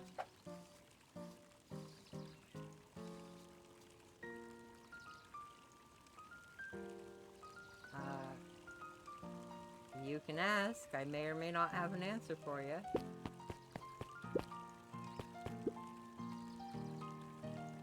Eris Valentine, oldest of Sharper Valentine's children, and heir to the Valentine fortune. Had a way of making questions seem like demands.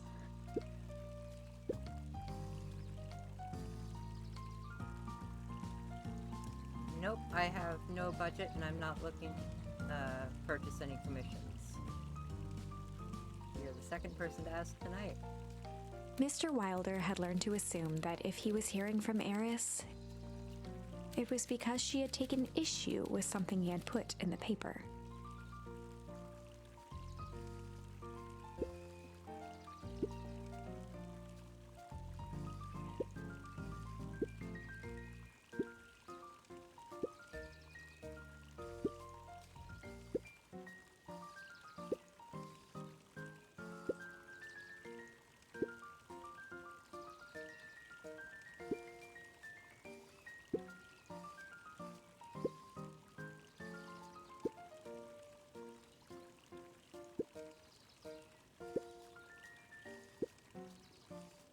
Mr. Wilder averted his gaze and began to polish his monocle.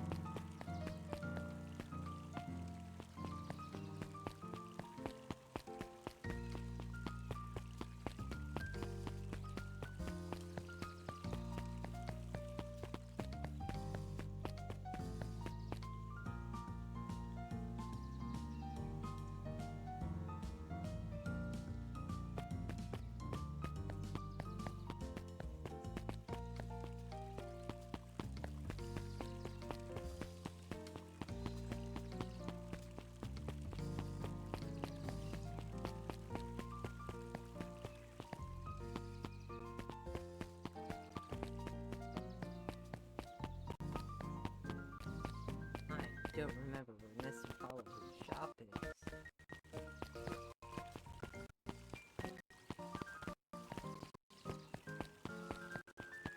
Is he also in this section? No, this is... Oh, maybe he's down here.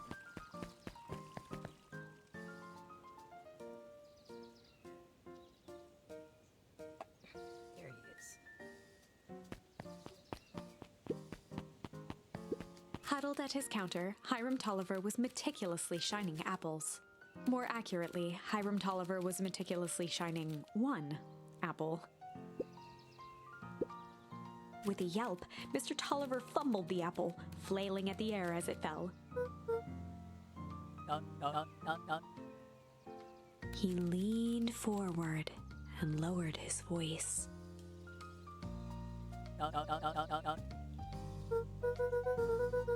He leaned in a bit further.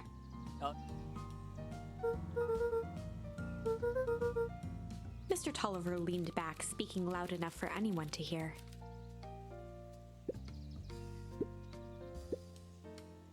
He reached forward and snapped up the jars of jam, giving Luca a little wink.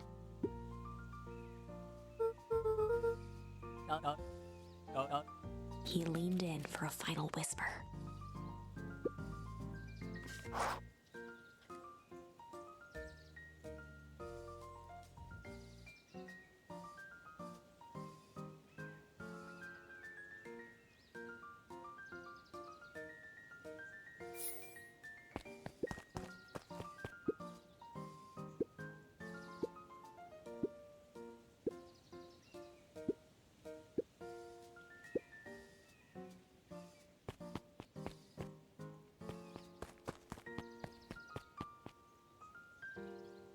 I don't have Instagram.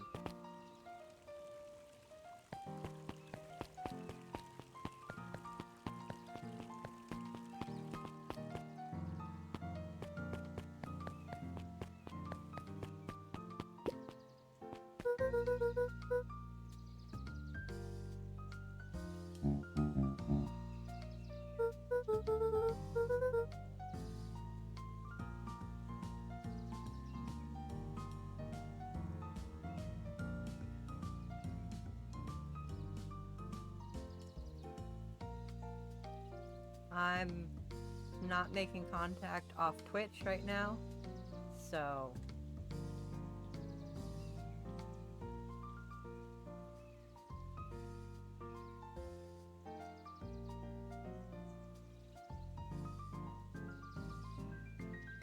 Also, your chat was auto-blocked because I have a rule against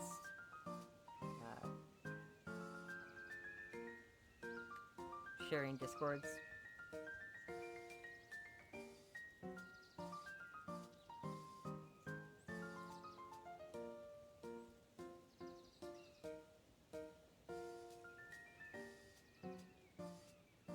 Mr. Nuncreed eyed Luca for a moment, then nodded in agreement.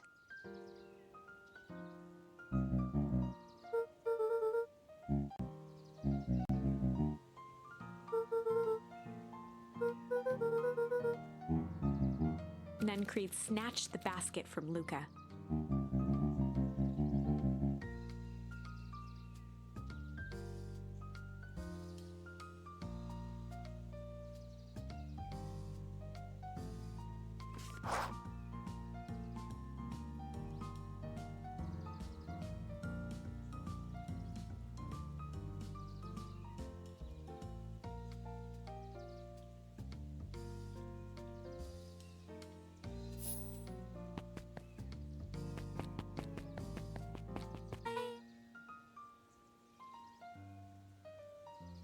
I'm not sharing my Discord, and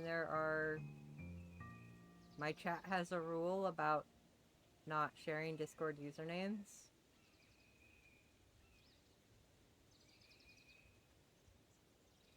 Maybe I should amend it to don't ask to contact me on Discord.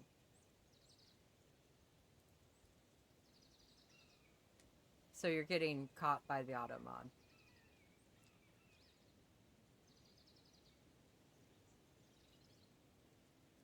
Yeah.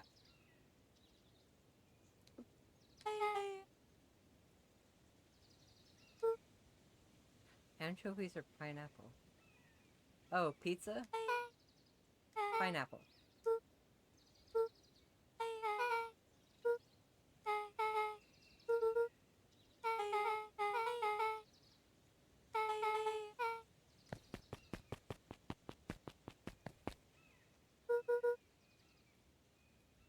Shit, I wasn't looking. Okay. Luckily, the kid just follows on his own.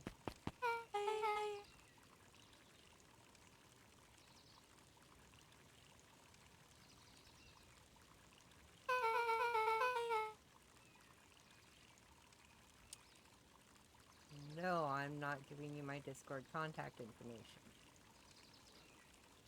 If you ask to contact me off Twitch again, I will block you. Ban you.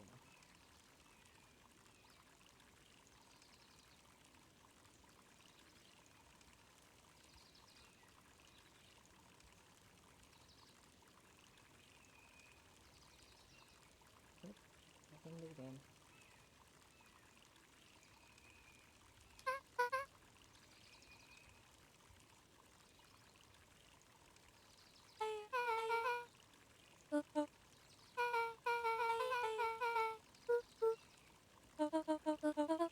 Beck locked eyes with the look on her face was equal parts expectant and desperate.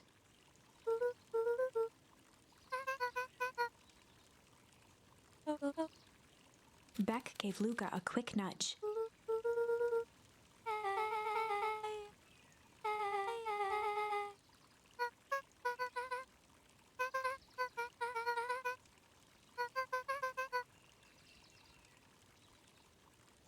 Ouch! As someone who had fewer than 5 close friends in my early childhood, how? Of course, that would be the tism. So.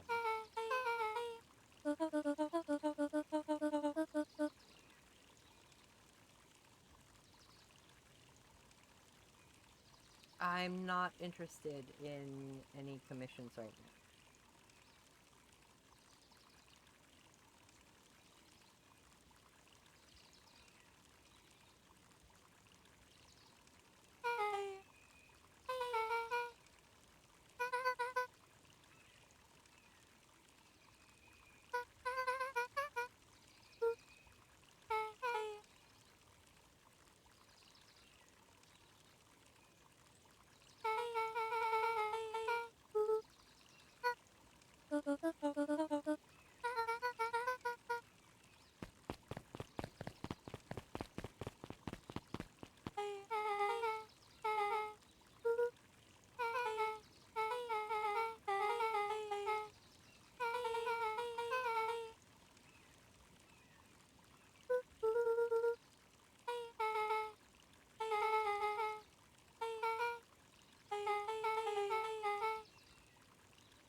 Jeff dug through his pockets for a bit.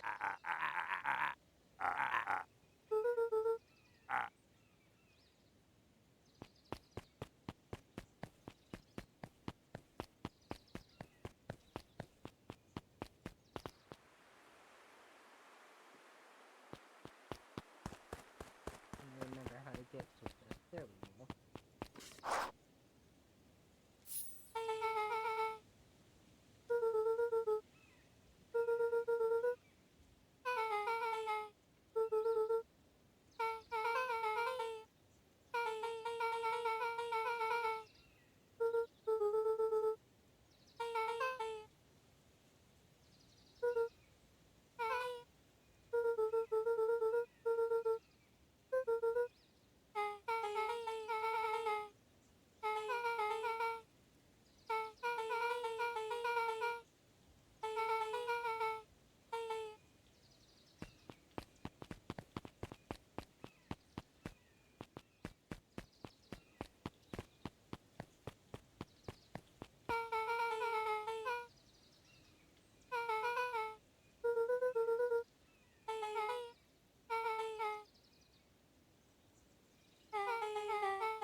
Beck took a long breath, then gave a firm nod.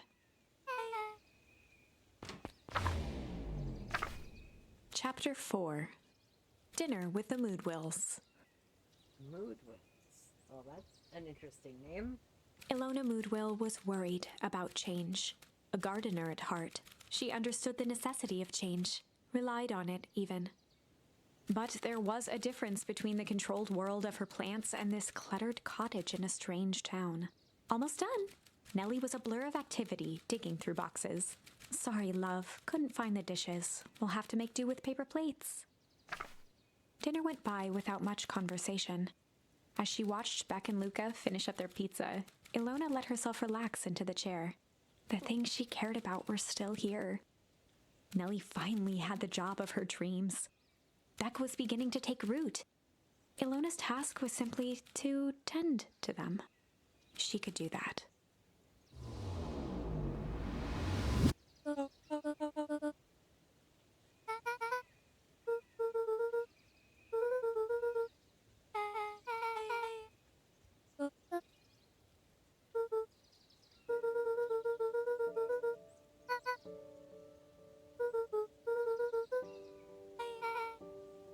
Luca's eyes were fixed to his plate, pushing a chunk of pineapple around with his finger.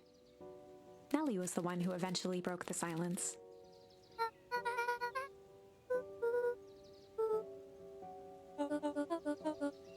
Ilona nervously gestured toward the boxes.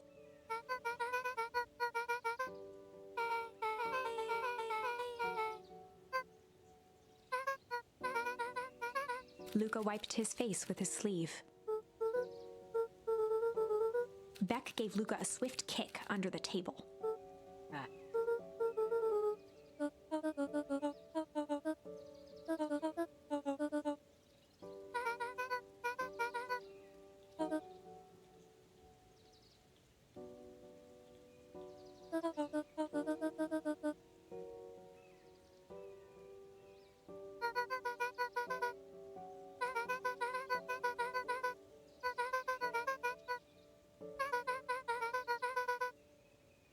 Luca glanced over to Beck. She seemed to be holding her breath.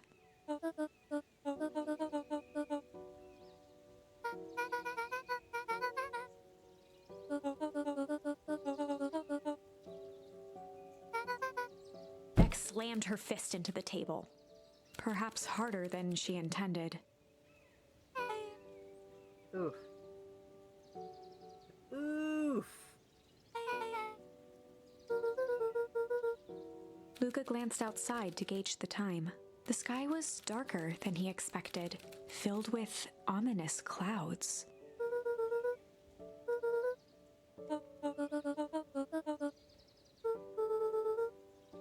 Luca wiped his mouth one last time with his napkin and started to get up.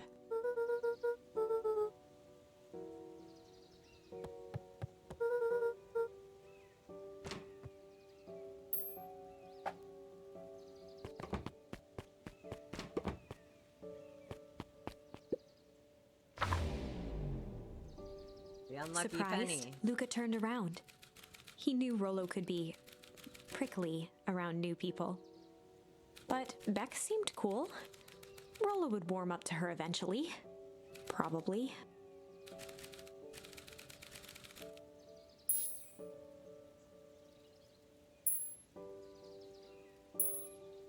So.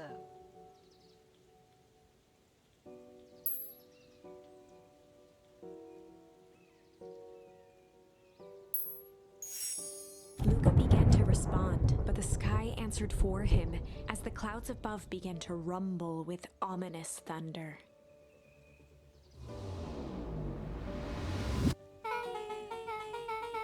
Luca surveyed the roiling clouds.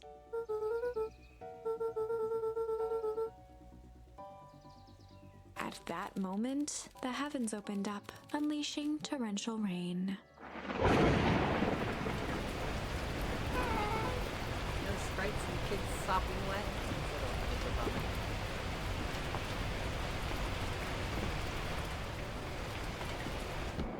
Which means that Rolo's pushing the coal by himself.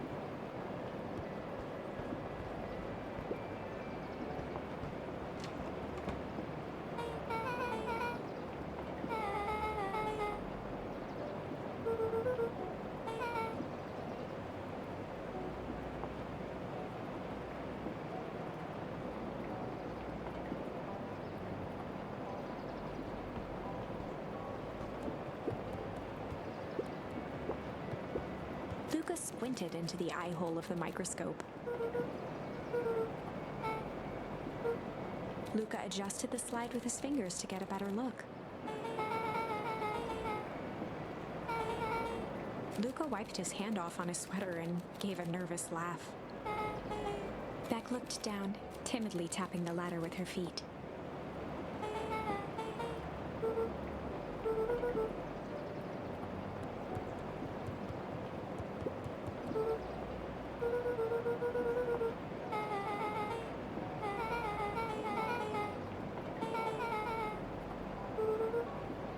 State-of-the-art vacuum tubes.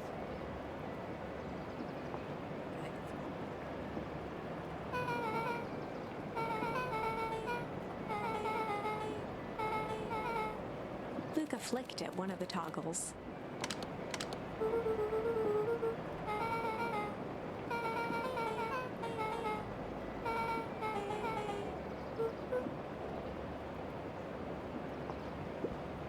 Luca bent down to examine the bouquet of wilting flowers. Judging by the odor, they were well past their prime.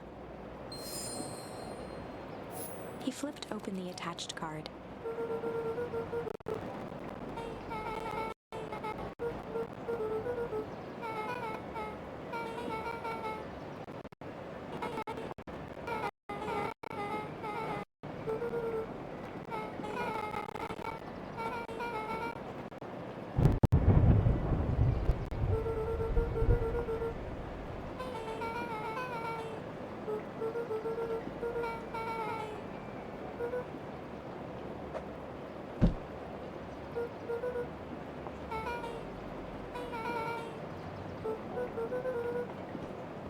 Beck took a moment to watch the rivulets of water running down the window.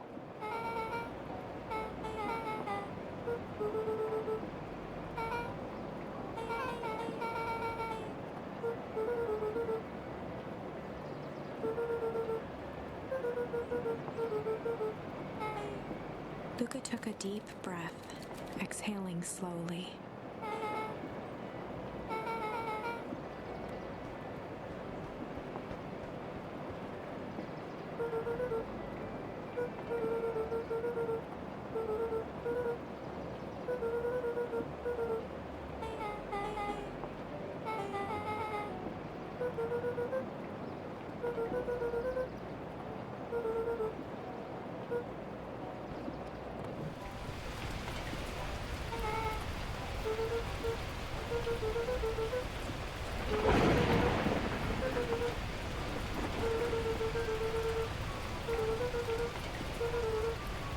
Luca let out a feral scream that echoed into the night.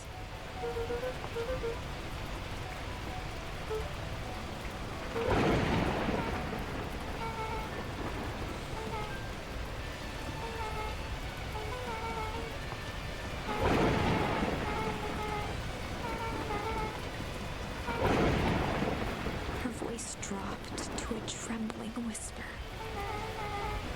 Beck brushed off her shirt and straightened up.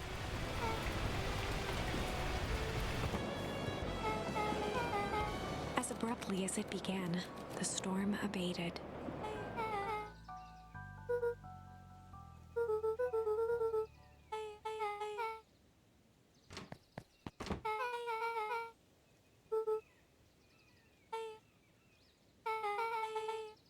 Beck gave Luca a light thump on the arm before heading in.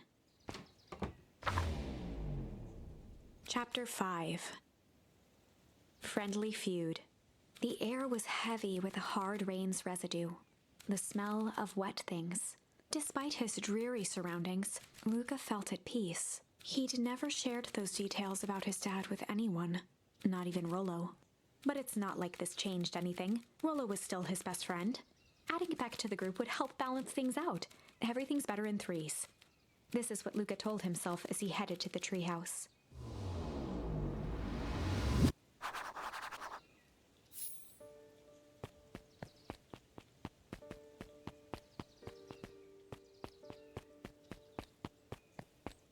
Hey, it's dawn.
I like the character there who's apparently reading this book.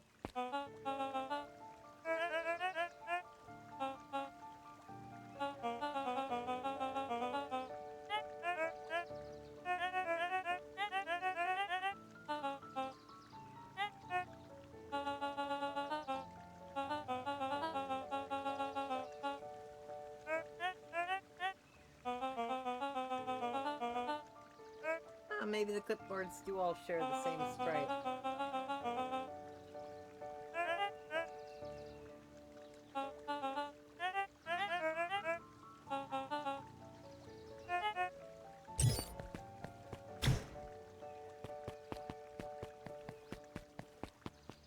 I'm suddenly reminded of a harvester for some reason.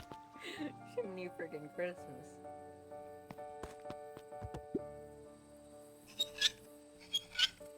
It is a car door. Luca had only ever heard him speak in this stiff yet gentle tone a few times. And it always meant one thing.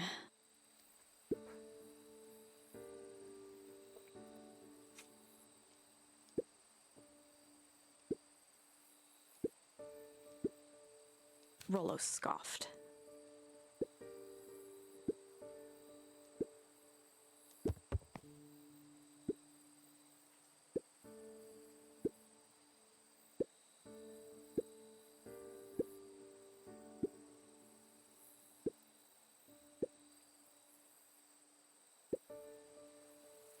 Luca stumbled on his words, knowing he'd said too much.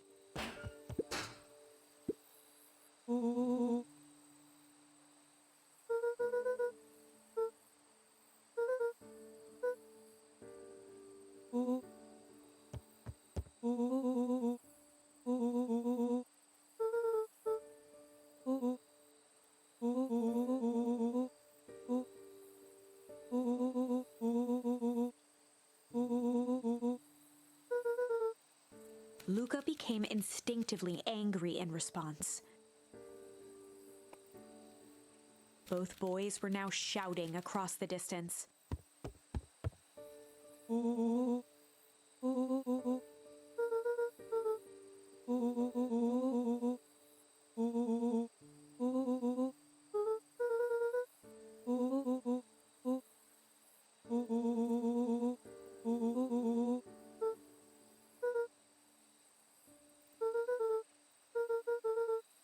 Rollo's tone changed to a calm, yet more intense anger.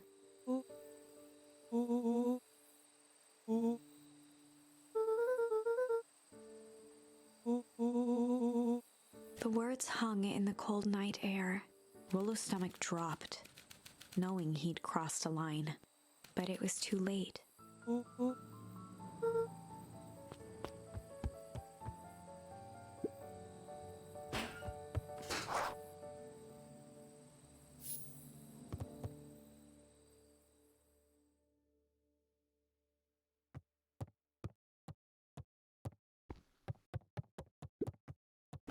Luca dug through his old stuff, not even sure what he was looking for.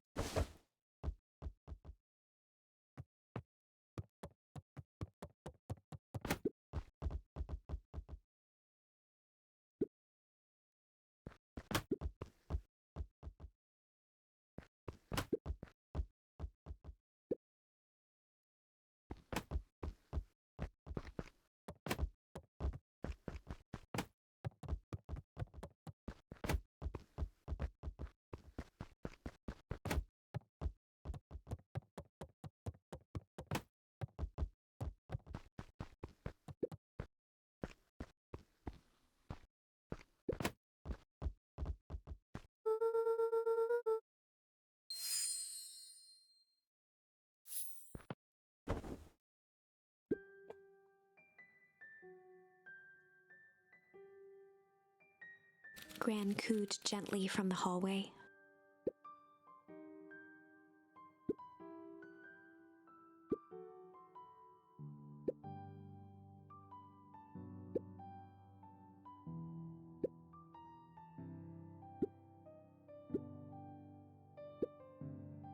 Luca just wanted to be alone.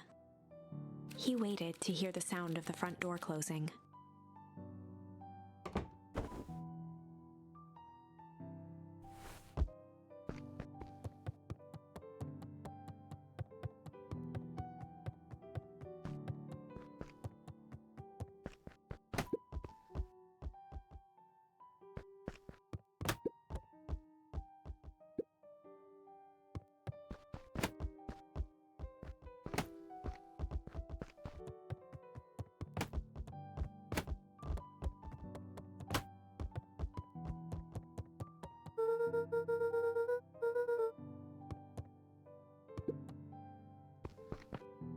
Luca dozed off again.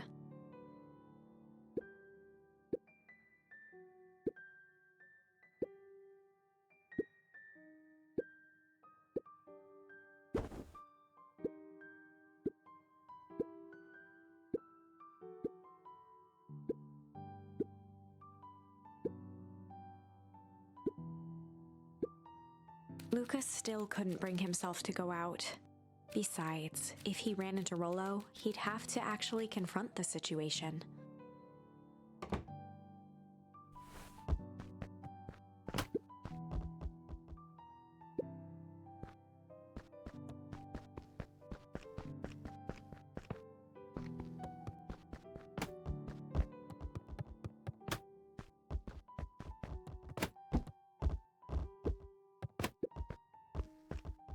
The Adventures of Hank Atomic.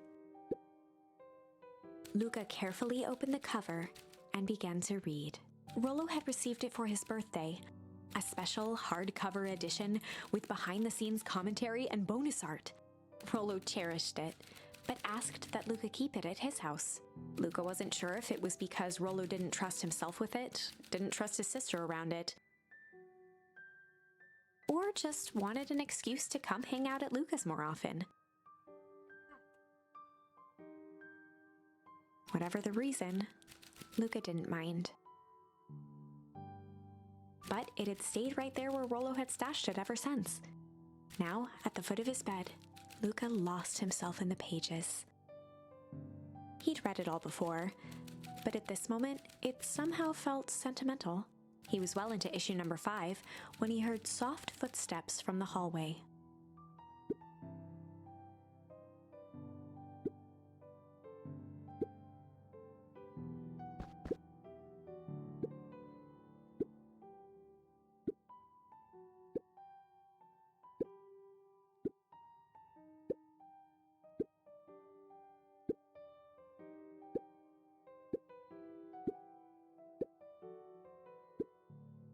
Without realizing it, Luca had pouted away the entire afternoon.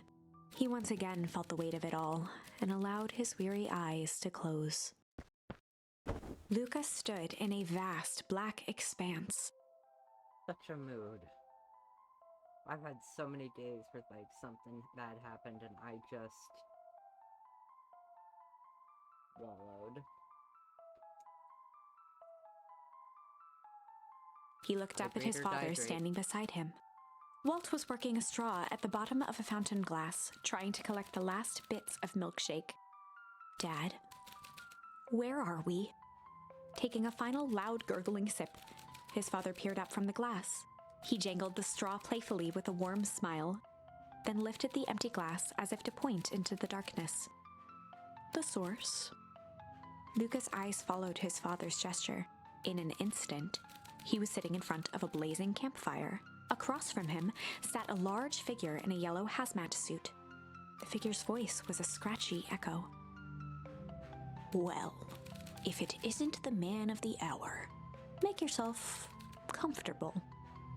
Luca held his shivering hands over the flame to warm himself. It doesn't work that way here. Their yellow-gloved hand pointed to the base of the flame. It's a cold flame, see? Luca peered at the base of the fire. It wasn't wood that was burning. It was Beacon Pines itself. Tiny buildings, freezing and crumbling as they were consumed by flame. Luca could see small shadows moving in the burning city. People. Luca leapt to his feet. We've got to help them! The figure gave a dismissive wave of their hand. Why waste energy helping people who can't even help themselves? The figure bent down to examine the panicked crowd as they desperately tried to stop the flames. They only care about what's right in front of them. Not like us. Luca's voice was a trembling whisper. Us? The figure slowly stood up, grabbing its helmet with both hands. With a jolt and a twist, the suit emitted a gasp. A cloud of torpid mist escaped, slowly revealing the face within. Luca's own face looked back at him. Older, worn, distant. The sensation was oddly familiar. The fuck? As if he'd caught his own reflection by surprise in the mirror, the doppelganger smiled. I tried to help once. He gestured towards his face. And all it got me was this. Lucas staggered back. You aren't me. Luca felt a hand catch his shoulder. His father was there again, beside him. Every choice sets us on a path. This is the end of one of your paths, son.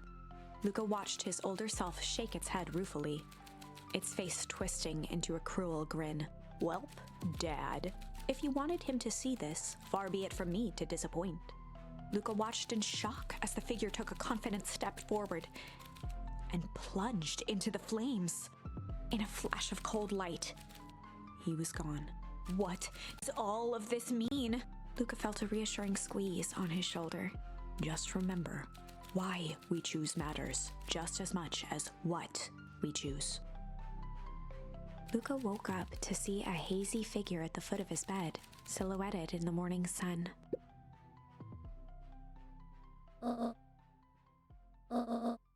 Luca rubbed his eyes. The kind, concerned face of his gran came into focus.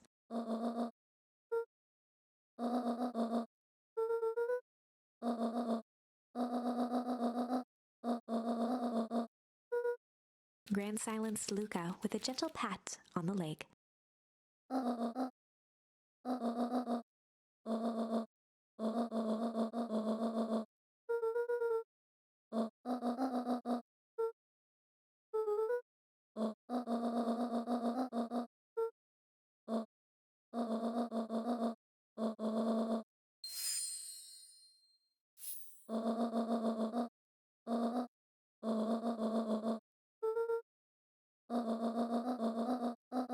Luca gave a reluctant nod.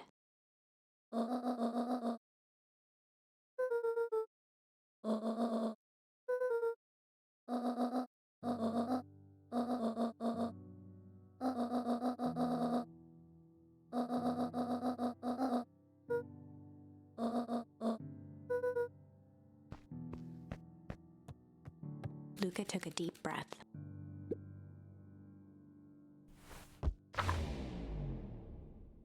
Chapter 6. Through Thick and Thin. Despite Luca's bitterness, Gran was right. He needed to hash things out with Rollo. A big fight changes the nature of a friendship. Whether, in the end, it is for the better or for the worse, all comes down to understanding.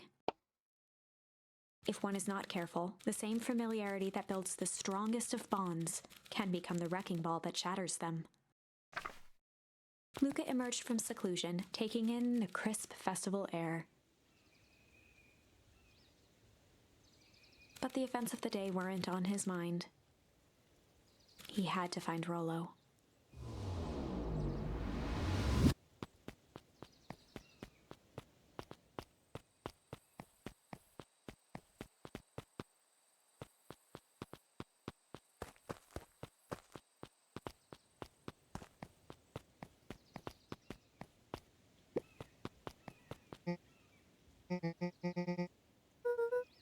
Roxy rolled her eyes, shaking her head.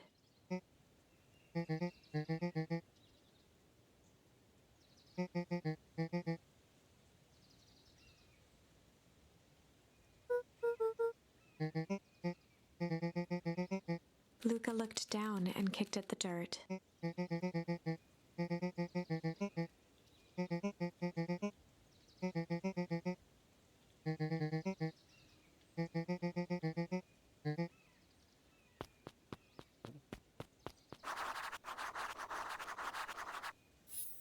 To the library.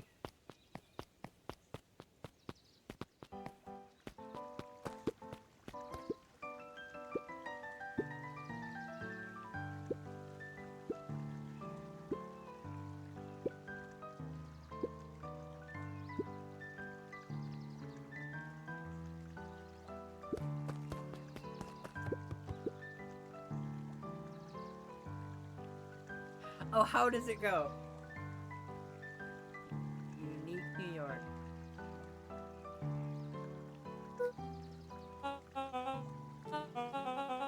Mr. Kerr pointed to his grinning mouth.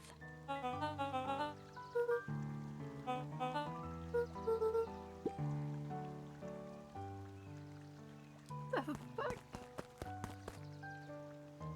Give me the gift of a grip top sock. I've never heard that one.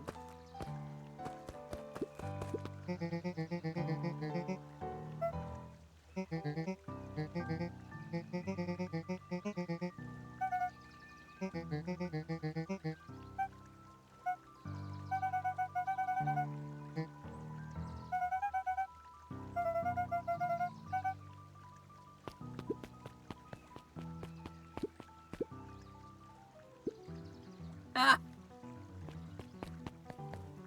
Jeff was staring into the distance with a wistful look.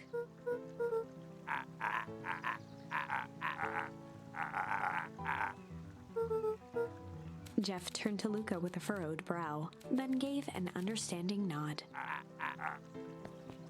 For a moment, the two now shared that same wistful gaze. I'm not even gonna bother to talk to you.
Kato's eyes lit with excitement.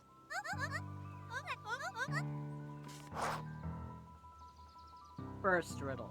Shit.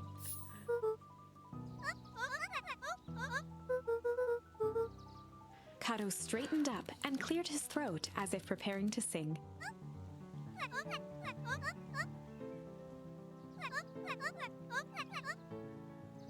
Kato stared at Luca eagerly.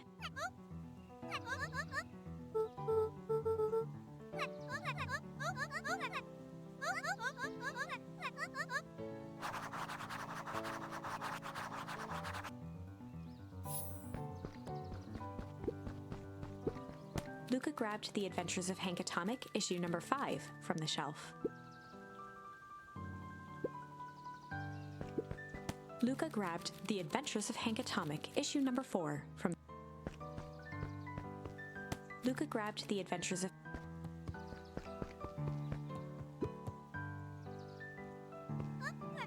Kato removed his book from the desk and replaced it with Luca's, turning on the lamp.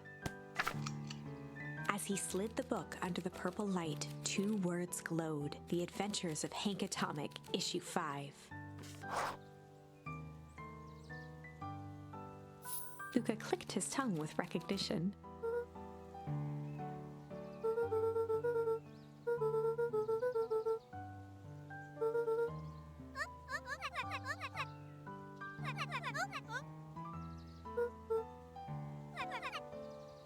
Kato began flipping through the pages, stopping when he hit a glowing word. He continued flipping.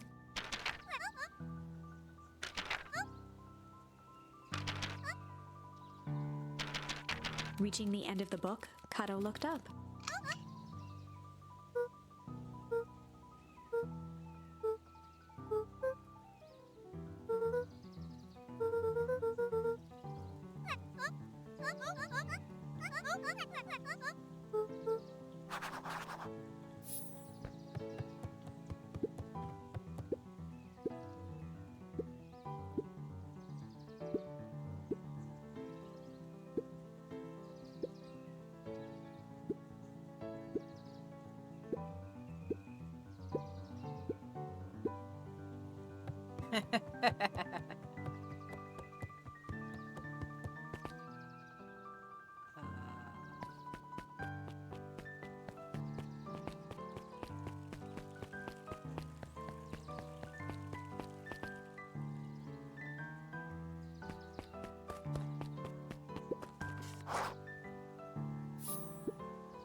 Before Luca could finish his sentence, Griffin handed him a corn dog. Luca shrugged, taking a sizable bite out of the corn dog.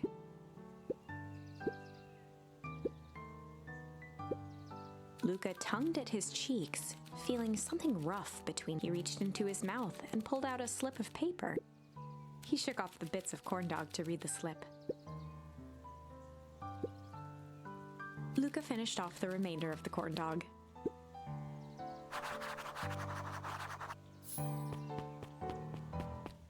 Up to the cafe.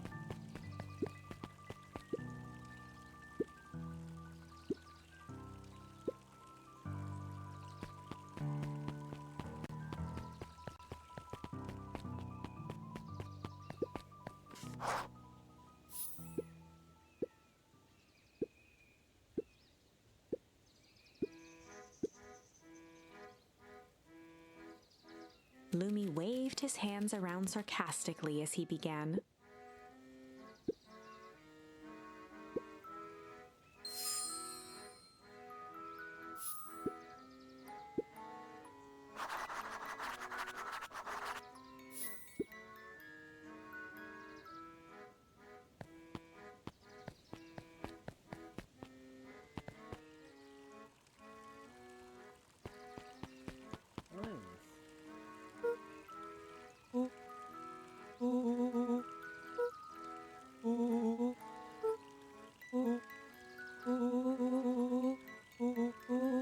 Rollo sheepishly handed Luca the balloons.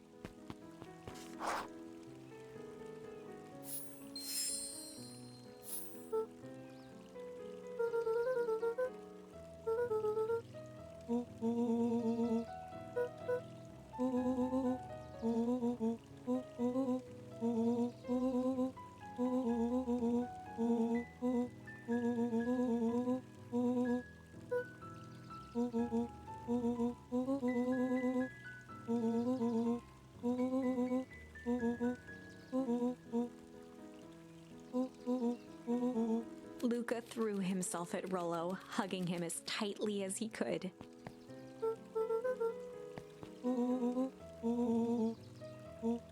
These children are so adorable.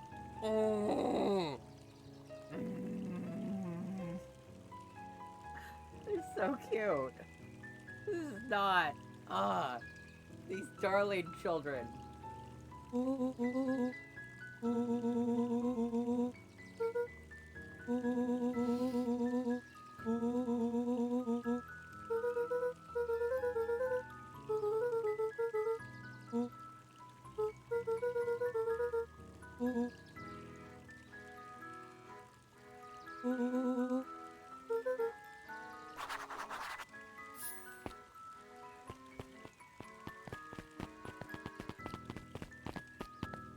Still got the balloon bouncing around.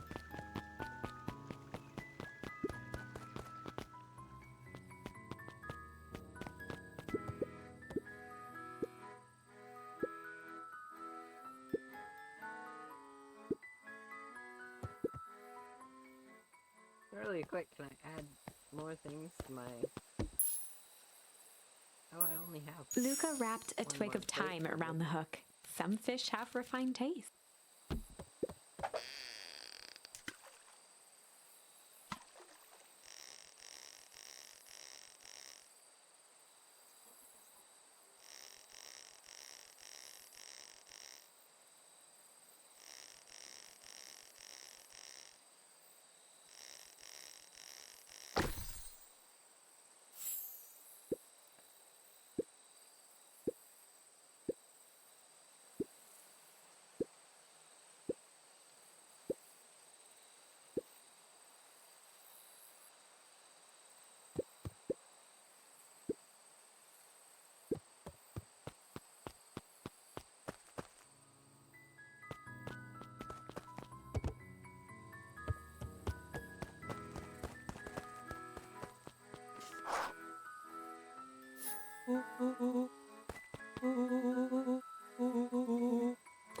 handed Luca an unopened letter.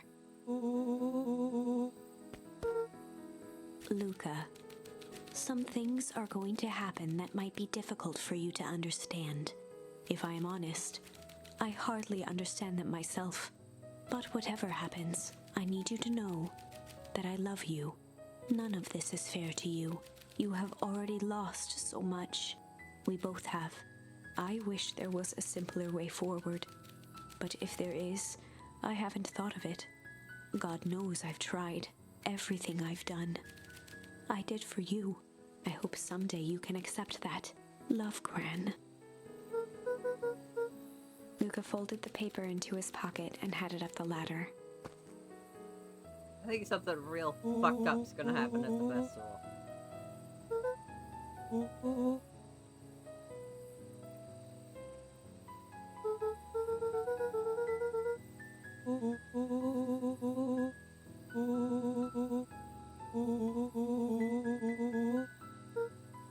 Luca was at a loss for words, but that was fine. Words aren't always necessary.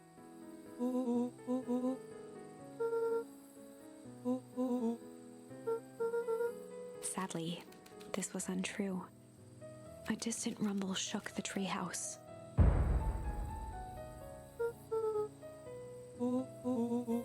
It was not fireworks. It was something the boys couldn't possibly comprehend. Something as old and cruel as time itself.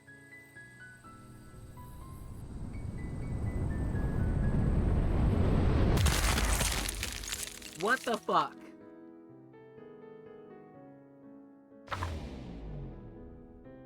A shockwave of cold tore through the The room. fuck? A bitter, unfathomable Oh, chill. fuck. Before they could react, it encased them in ice. Two boys, reunited by friendship, only to be cruelly separated by a malevolence beyond reason. And so, our story ends on this melancholy scene. In a silent treehouse turned statuary, in a town brought low by its secrets, sits a pair of friends, alone, together, for the rest of time. The end.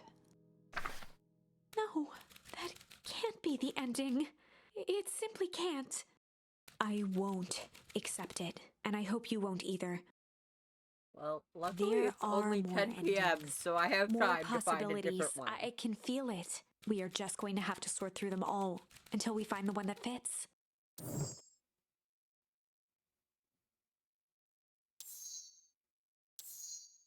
Okay, there's still one.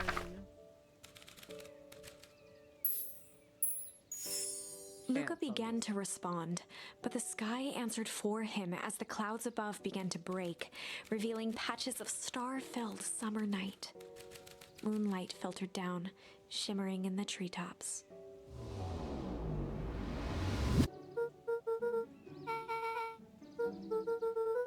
Luca stopped himself mid-sentence.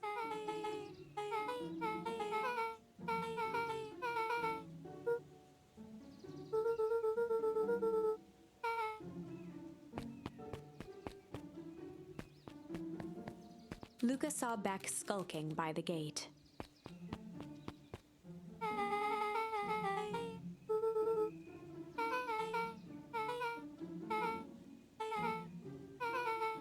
Beck grabbed the wrought iron bars and shook the gate.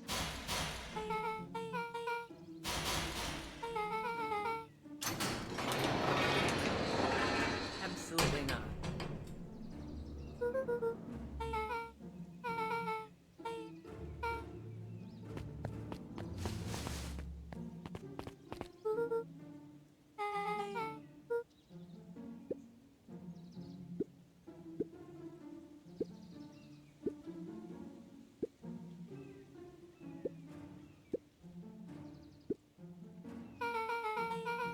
Beck's voice was an excited whisper.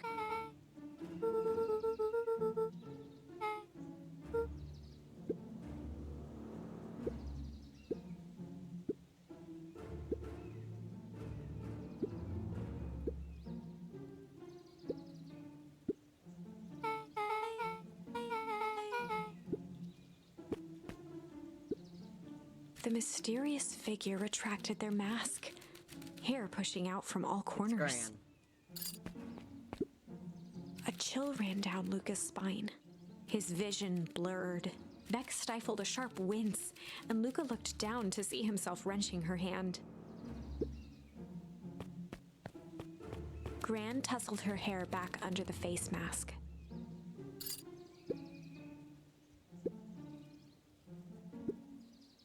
Gran gave Eris a curt nod and disappeared into the night.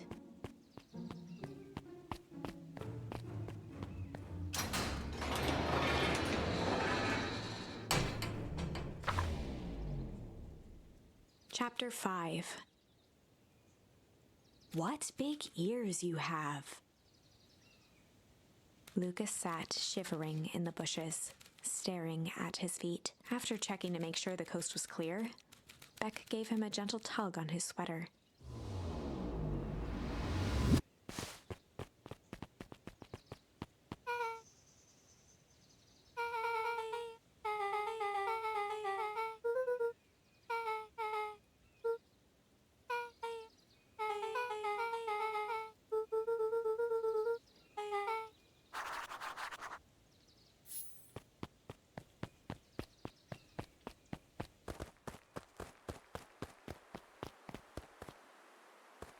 That's so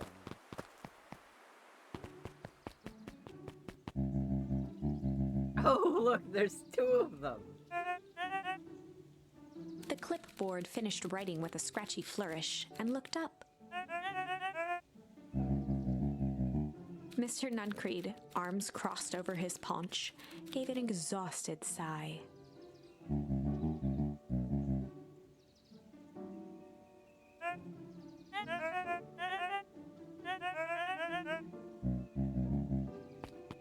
He snatched the pad and scribbled his name so hard. The clipboards looked at each other for a moment, almost pondering the possibility, then broke into laughter as they walked away. Oh, little creeps.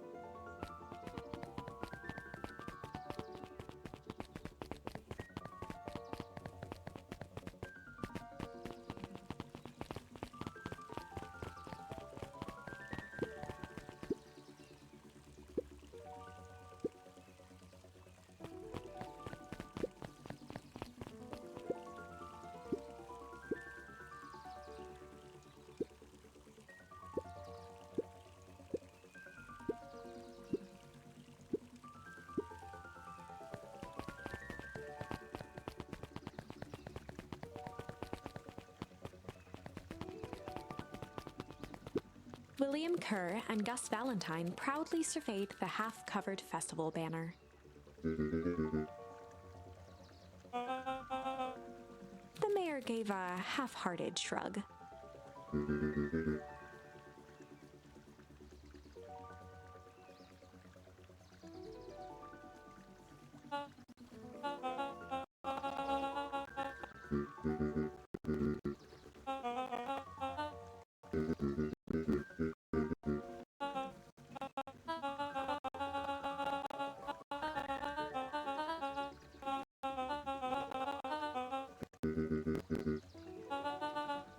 Kerr locked his arm on Gus's shoulder.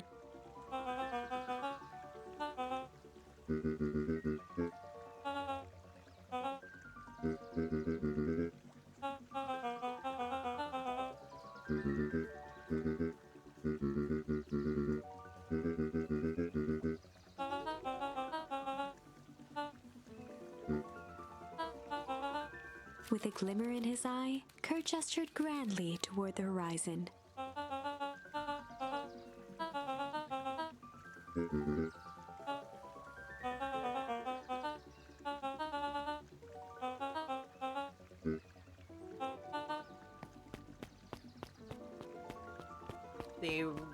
A weird underground research facility.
waggled his head with pride.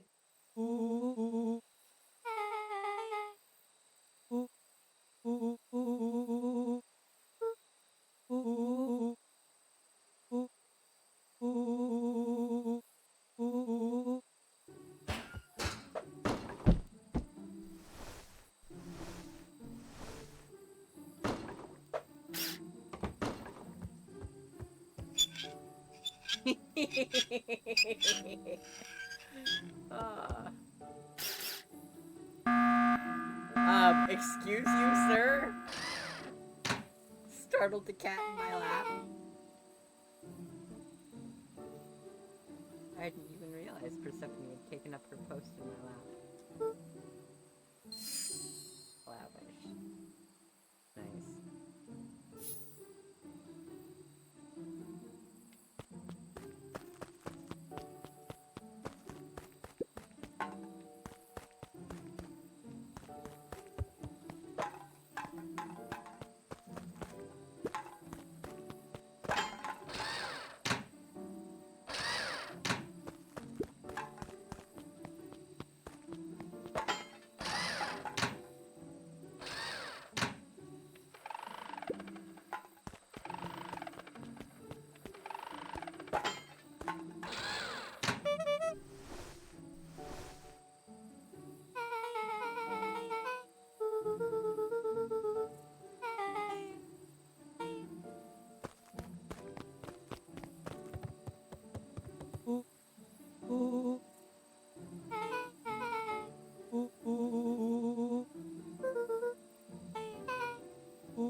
Luca sucked in a long breath.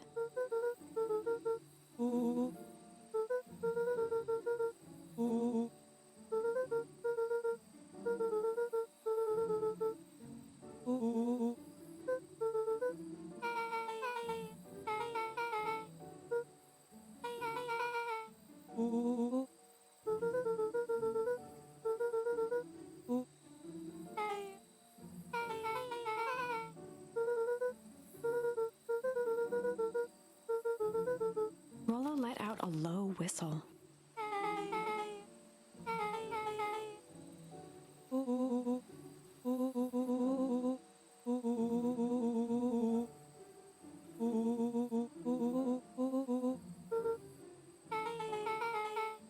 Rollo and Luca shot back a look. What did I knock over? One of my mouse. Wired mouse hit the floor.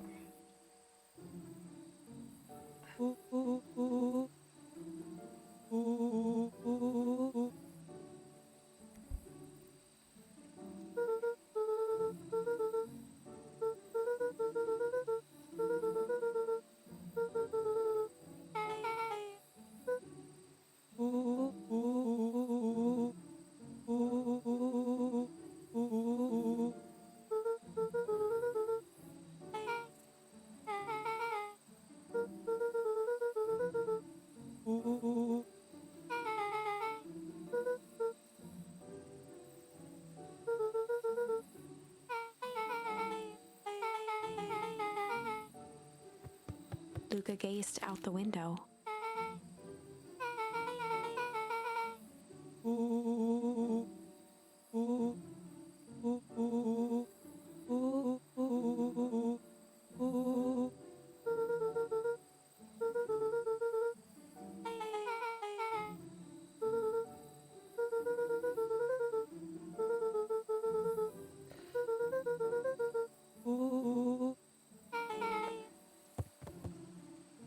Well, Rollo just took to her like no problem. Chapter 6. Secret Lair. Cute pun. Summer forged ahead, but the nights only seemed to grow colder. Luca walked home slowly under the pale starlight, cautious to avoid any more surprises lurking in the shadows. Reaching home, he slipped quietly into bed, half dreading what they might discover the next day.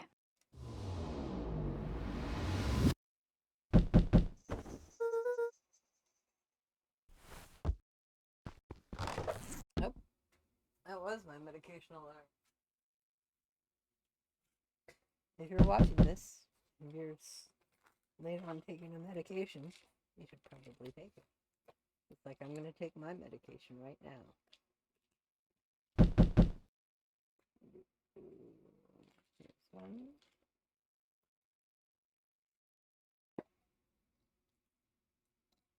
Two.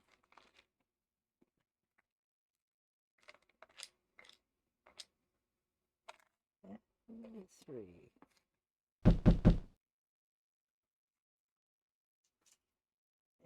And water.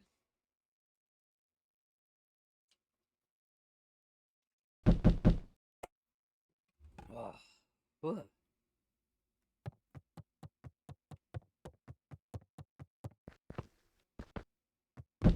Alright.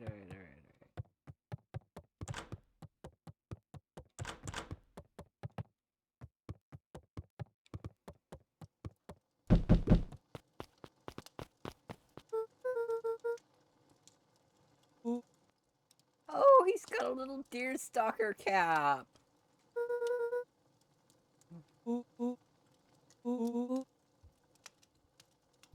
That's cute.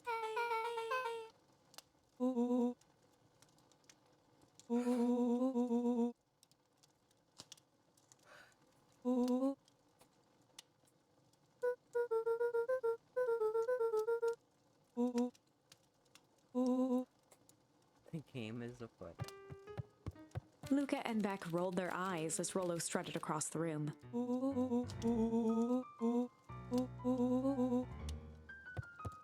Rollo flung open the cabinet with confidence.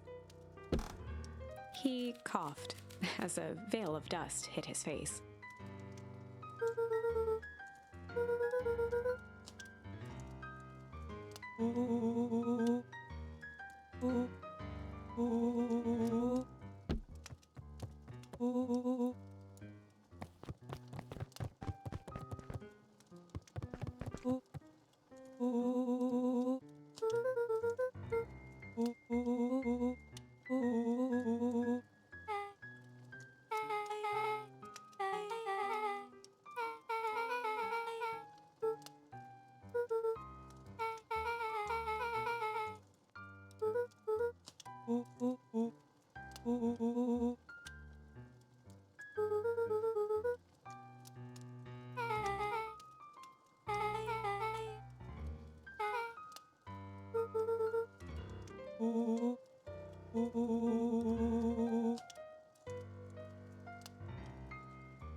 A look of realization crept onto Luca's face. All three kids snapped to glance at each other, then sprinted in turn toward the kitchen.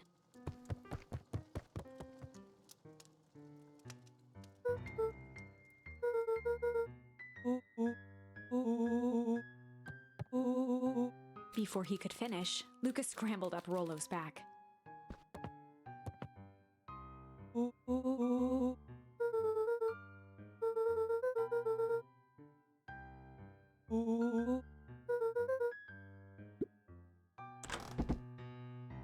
The three crowded around the hutch to peer in. With the glass doors opened, a perfect porcelain display gleamed in front of them.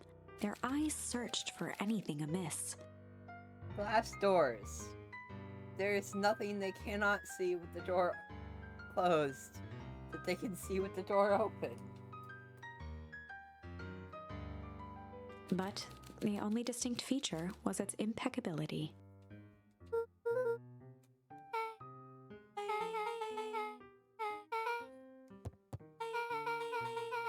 As Beck pulled on one of the teacups, it slanted forward with a hollow click. What? The entire hutch began to rustle and slide under its own power. What?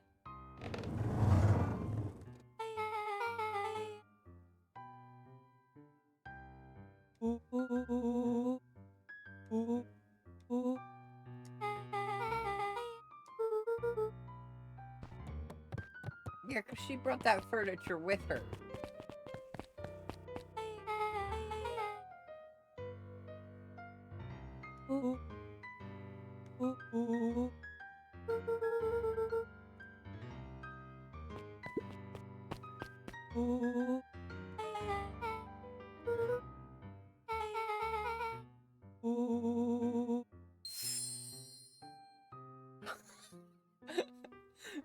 She's not making jelly, she's making gelignite. Is this what we're going for?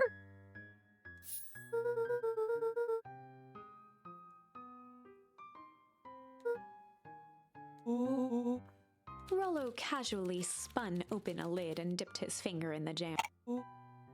He smacked his lips.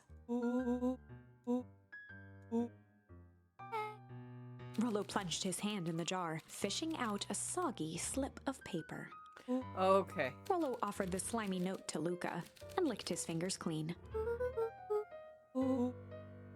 Grand Jam Graham.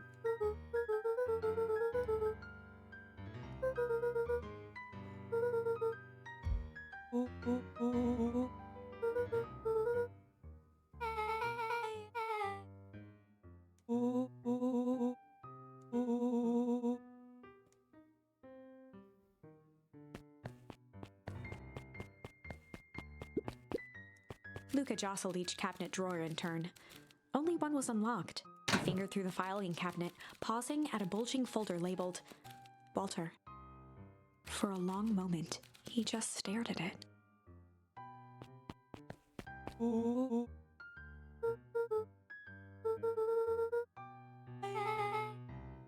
Luca nodded and caressed the label with his thumb.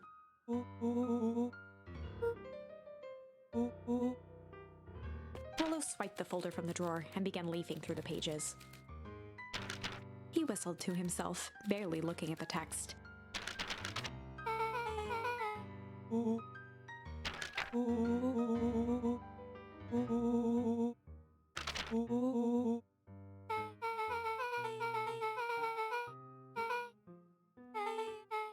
He stopped at a page and mimed, holding up a monocle.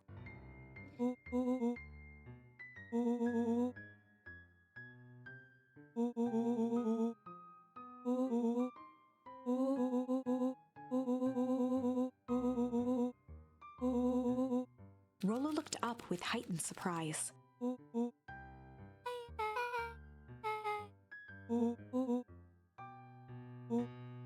Rollo's finger traced across the page.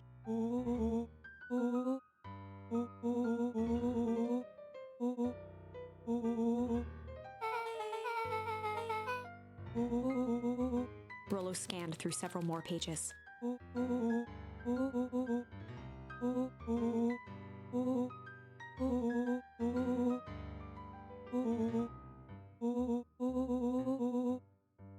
Luca, staring blankly at the cabinet this whole time, spoke softly. Rollo rustled the folder, trying to loose more pages. Luca frantically shoved the remaining cabinet folders, trying to find another labeled Walter.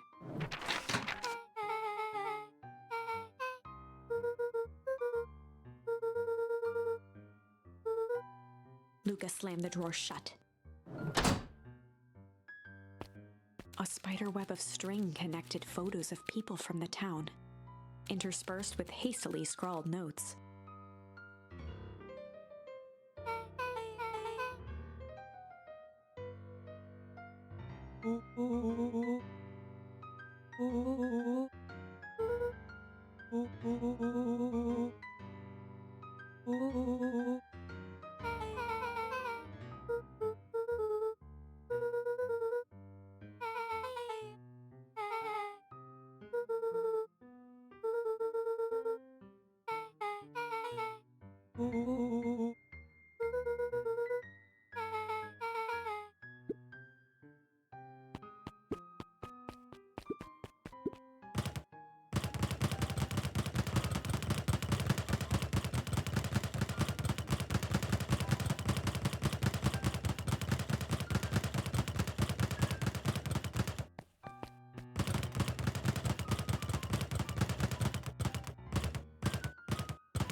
How many times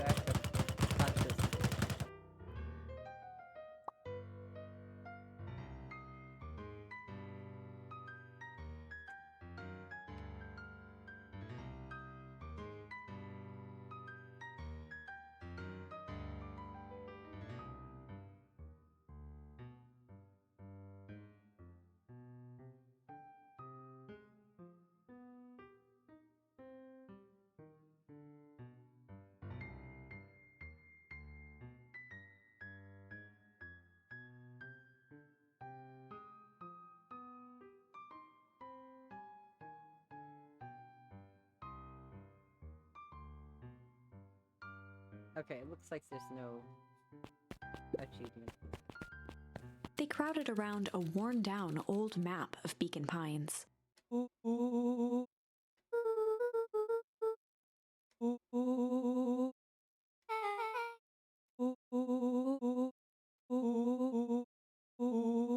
Rollo carefully traced the path with his finger. He jabbed down at the end point.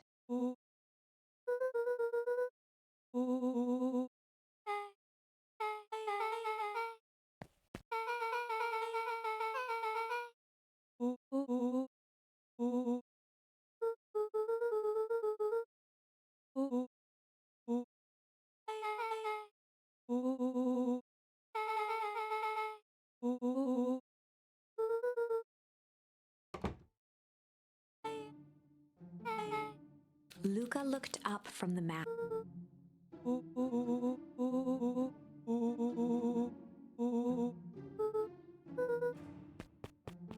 Beck flicked off the light, and they became statues in the dark.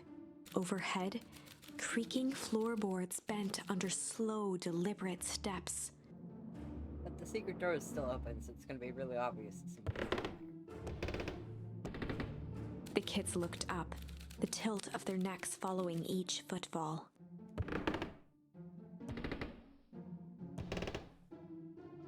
Then suddenly, it stopped. Without realizing, they'd been holding their breath. All three exhaled shakily and glanced at each other. A muffled male voice broke the silence.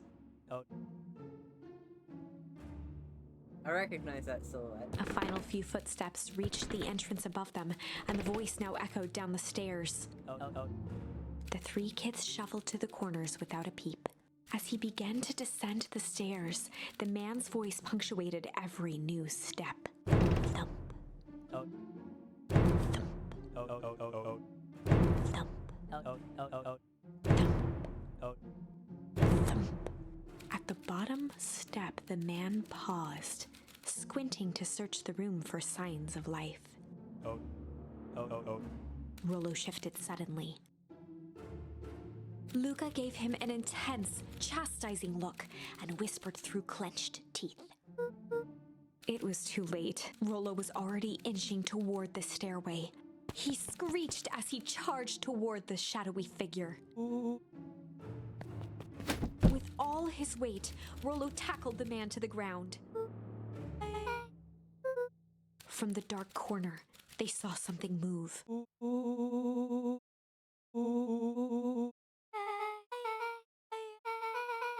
Luca scrambled to the hunched figure on the ground. Pressing his fingers to the man's neck, he sighed with relief. As Beck flicked back on the light, Luca and Rollo both gasped in stereo.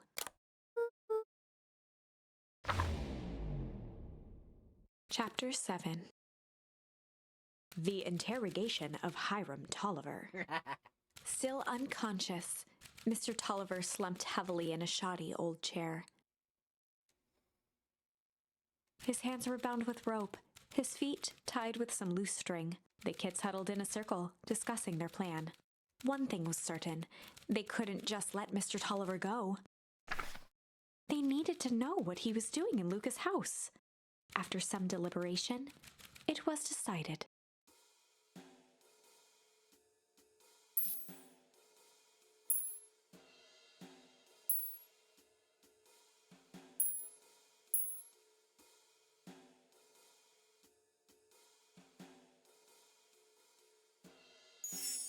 They'd run the classic good cop, chill cop interrogation. Because they're good. Luca walked calmly to the light switch, flicking it off and on a few times. Mr. Tolliver shook his head, gathering his wits. He looked over to find Luca, who returned a calming grin.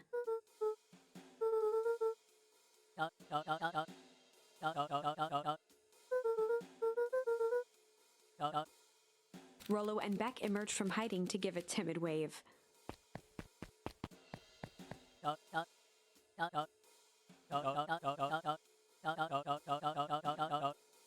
Luca glanced over to Rollo and Beck, who replied with skeptical looks.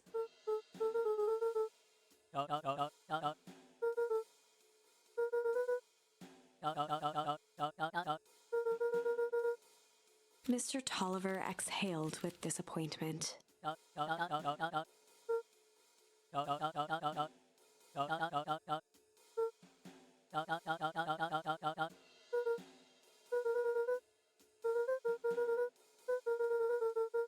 Luca gestured to the corner.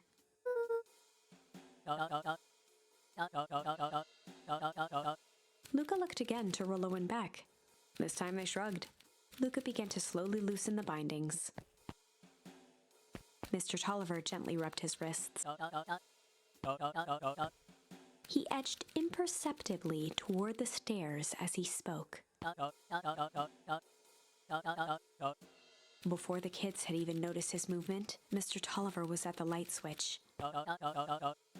He punctuated his final words by flicking the switch and rushing up the stairs. Yeah, no surprise there. Beck darted to the wall and turned back on the lights. It was too late. Rollo confirmed what they all heard. Mr. Tolliver's muffled voice came from behind the door.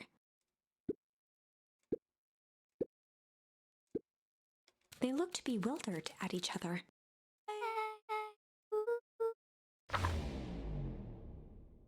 They heard the staccato thump of quick steps exiting the house. The kids looked down in resignation. This isn't how it goes in Hank Atomic. For some reason, they'd always assumed it was up to them to save their town. Luca opened his mouth, hoping to conjure some magical words to make this right.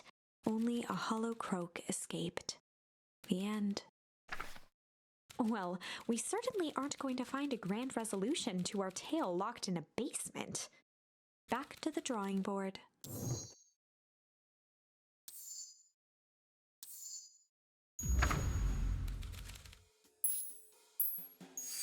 They'd run the classic good cop, hard cop interrogation. Rollo brandished a steely gaze. I've got this. Read about it 100 times. That goofy little butt. Rollo swaggered past the chair which propped up the slumping Hiram Tolliver. Without even looking at his captive, he began with a long, blustery drawl. Mr. Tolliver remained motionless. Rollo spun around to face him. He'd clearly expected to rouse Mr. Tolliver with his booming voice. Beck and Luca gave each other an unsure glance. Rollo slammed his fist on the table. He grabbed the table lamp and beamed it onto the unconscious face. Mr. Tolliver groaned and slowly lifted his head. He recoiled with a muddled, weary squint. The chair wobbled as he attempted to straighten up. Mr. Tolliver could only make out rough shapes through the glaring light. With a gruff tone, Rollo hoped to both conceal his voice and intimidate.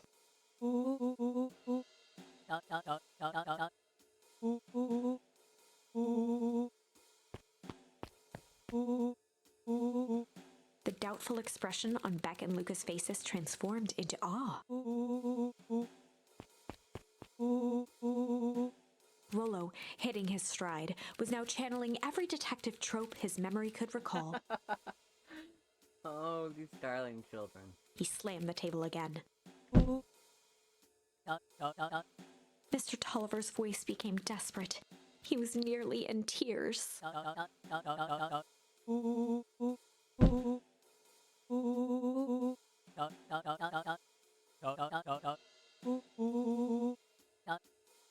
Mr. Tolliver was in a daze, now more confused than ever. He shook his head, feeling more and more dizzy.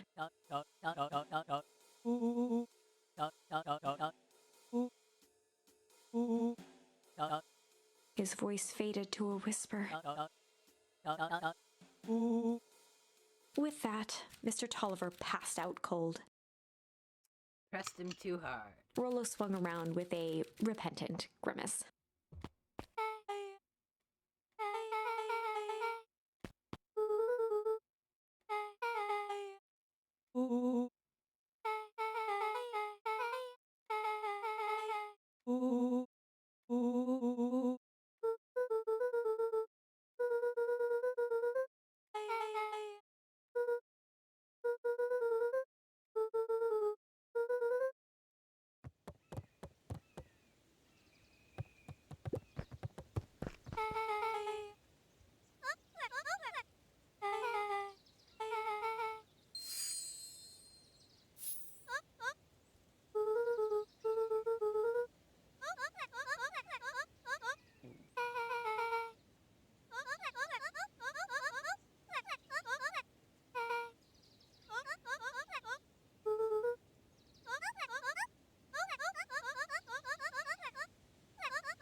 Chapter 8. 6 feet under, 3 towns over. Ooh.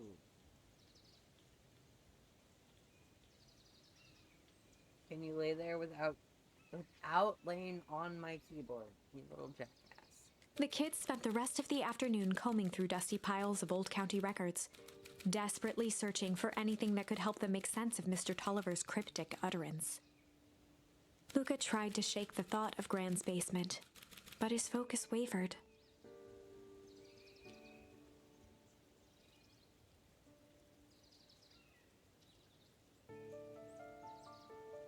Explosives, messages hidden in jam, dossiers on various town figures, and Whoops. Gran was the only family he had left. He still couldn't bring himself to believe the worst. The keyboard. No. Hey. Nope. Fighting is unacceptable.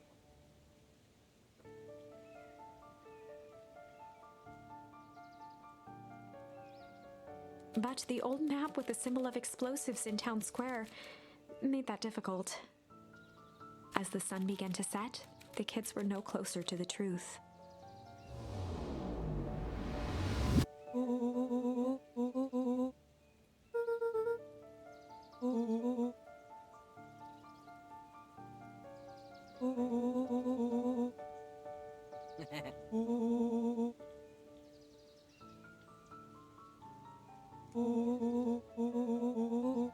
Rollo shut his book with an assertive nod.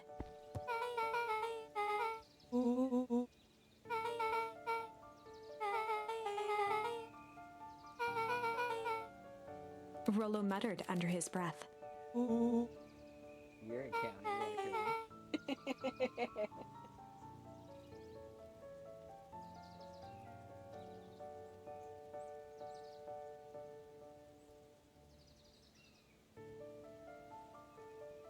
Real quick to put myself on room before it dies.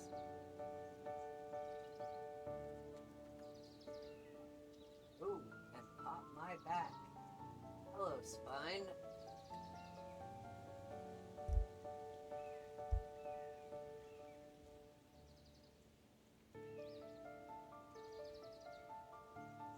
I kind of hate it when games have a whole bunch of bird noise ambiance, because I have birds of various fowl kinds, and sometimes I start going, am I hearing my birds in distress, or is it just the video game?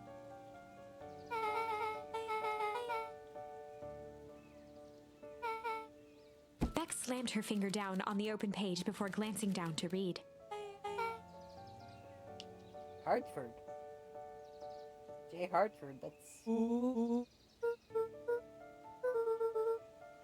Gran's name. Something tickled the back of Luca's mind.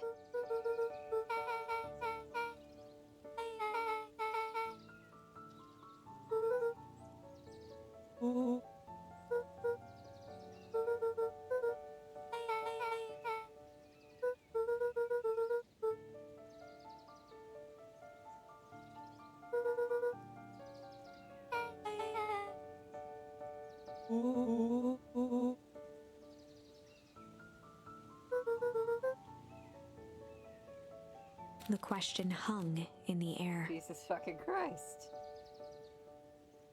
Well, maybe she faked her death the first time.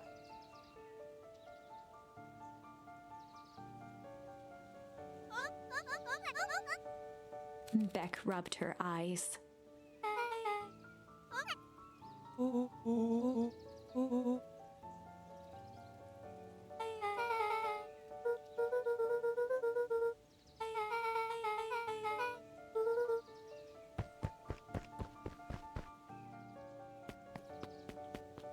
Luca's heart was pounding as he approached the house. If he was lucky, Gran, or whoever it was, hadn't gotten back yet. And of course, there was Mr. Tolliver tied up and unconscious in the basement.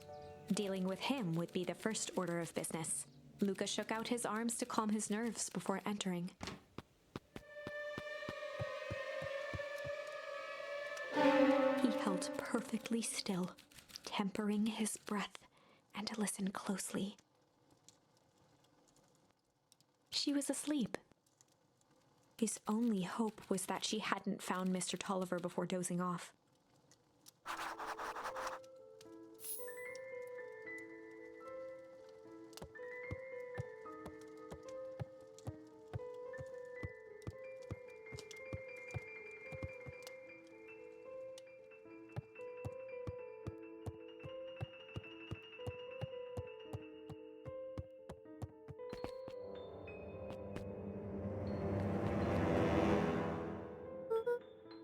Mr. Tolliver was nowhere to be seen.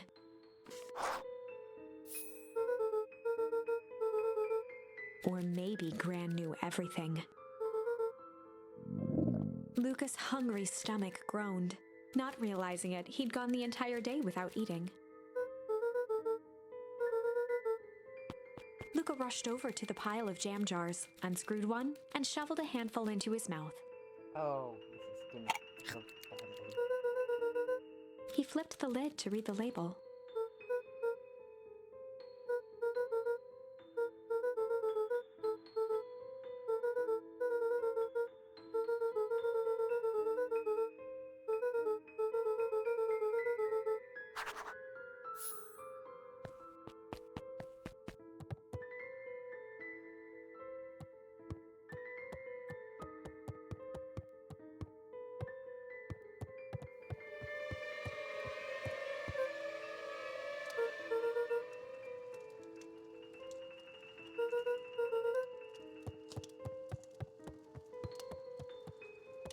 As Luca climbed the final stair, the emotion of the day dragged heavily on him. With each consecutive step, his legs weakened.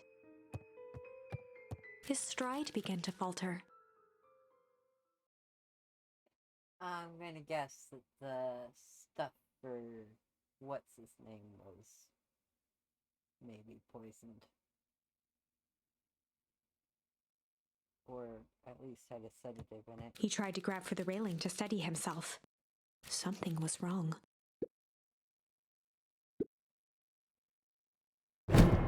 Luca groaned and tried to move. His limbs might as well have been bolted to the ground. Through numb lips, he mumbled just before falling asleep.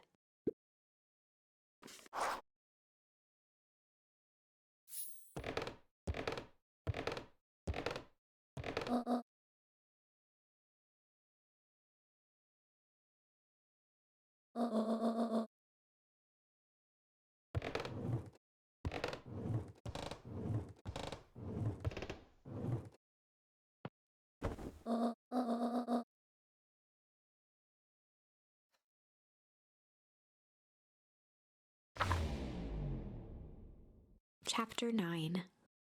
A speech to end all speeches. Luca awoke to find himself face down in bed. He moaned into his pillow. Why would Gran drug him? She didn't. You did it yourself. Or rather, why was she trying to drug Mr. Nuncreed? Shaking the questions from his woozy head, Luca snapped back to the matter at hand.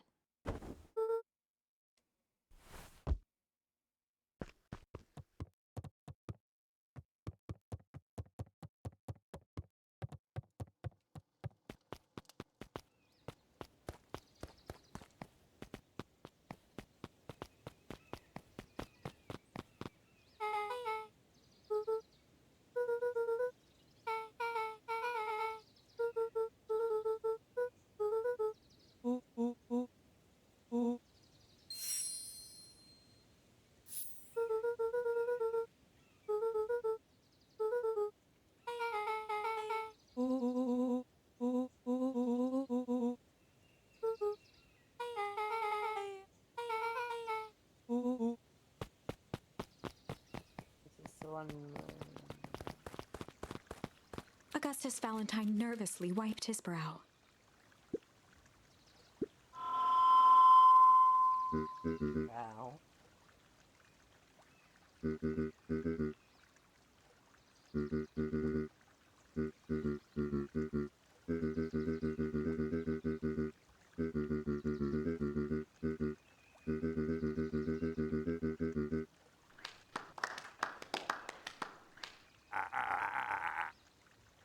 Gus cleared his throat and awkwardly loosened his tie. William Kerr bounded on the stage with the energy of a preacher at a big tent revival.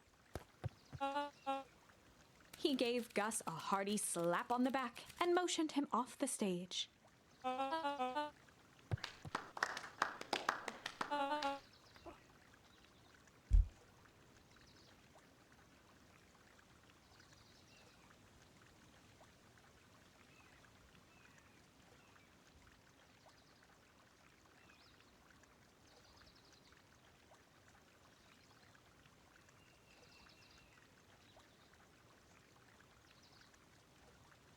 Sorry, I'm having a weird pain in my neck.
Alright, I'm having like a panic attack or something. So I'm gonna call it a night.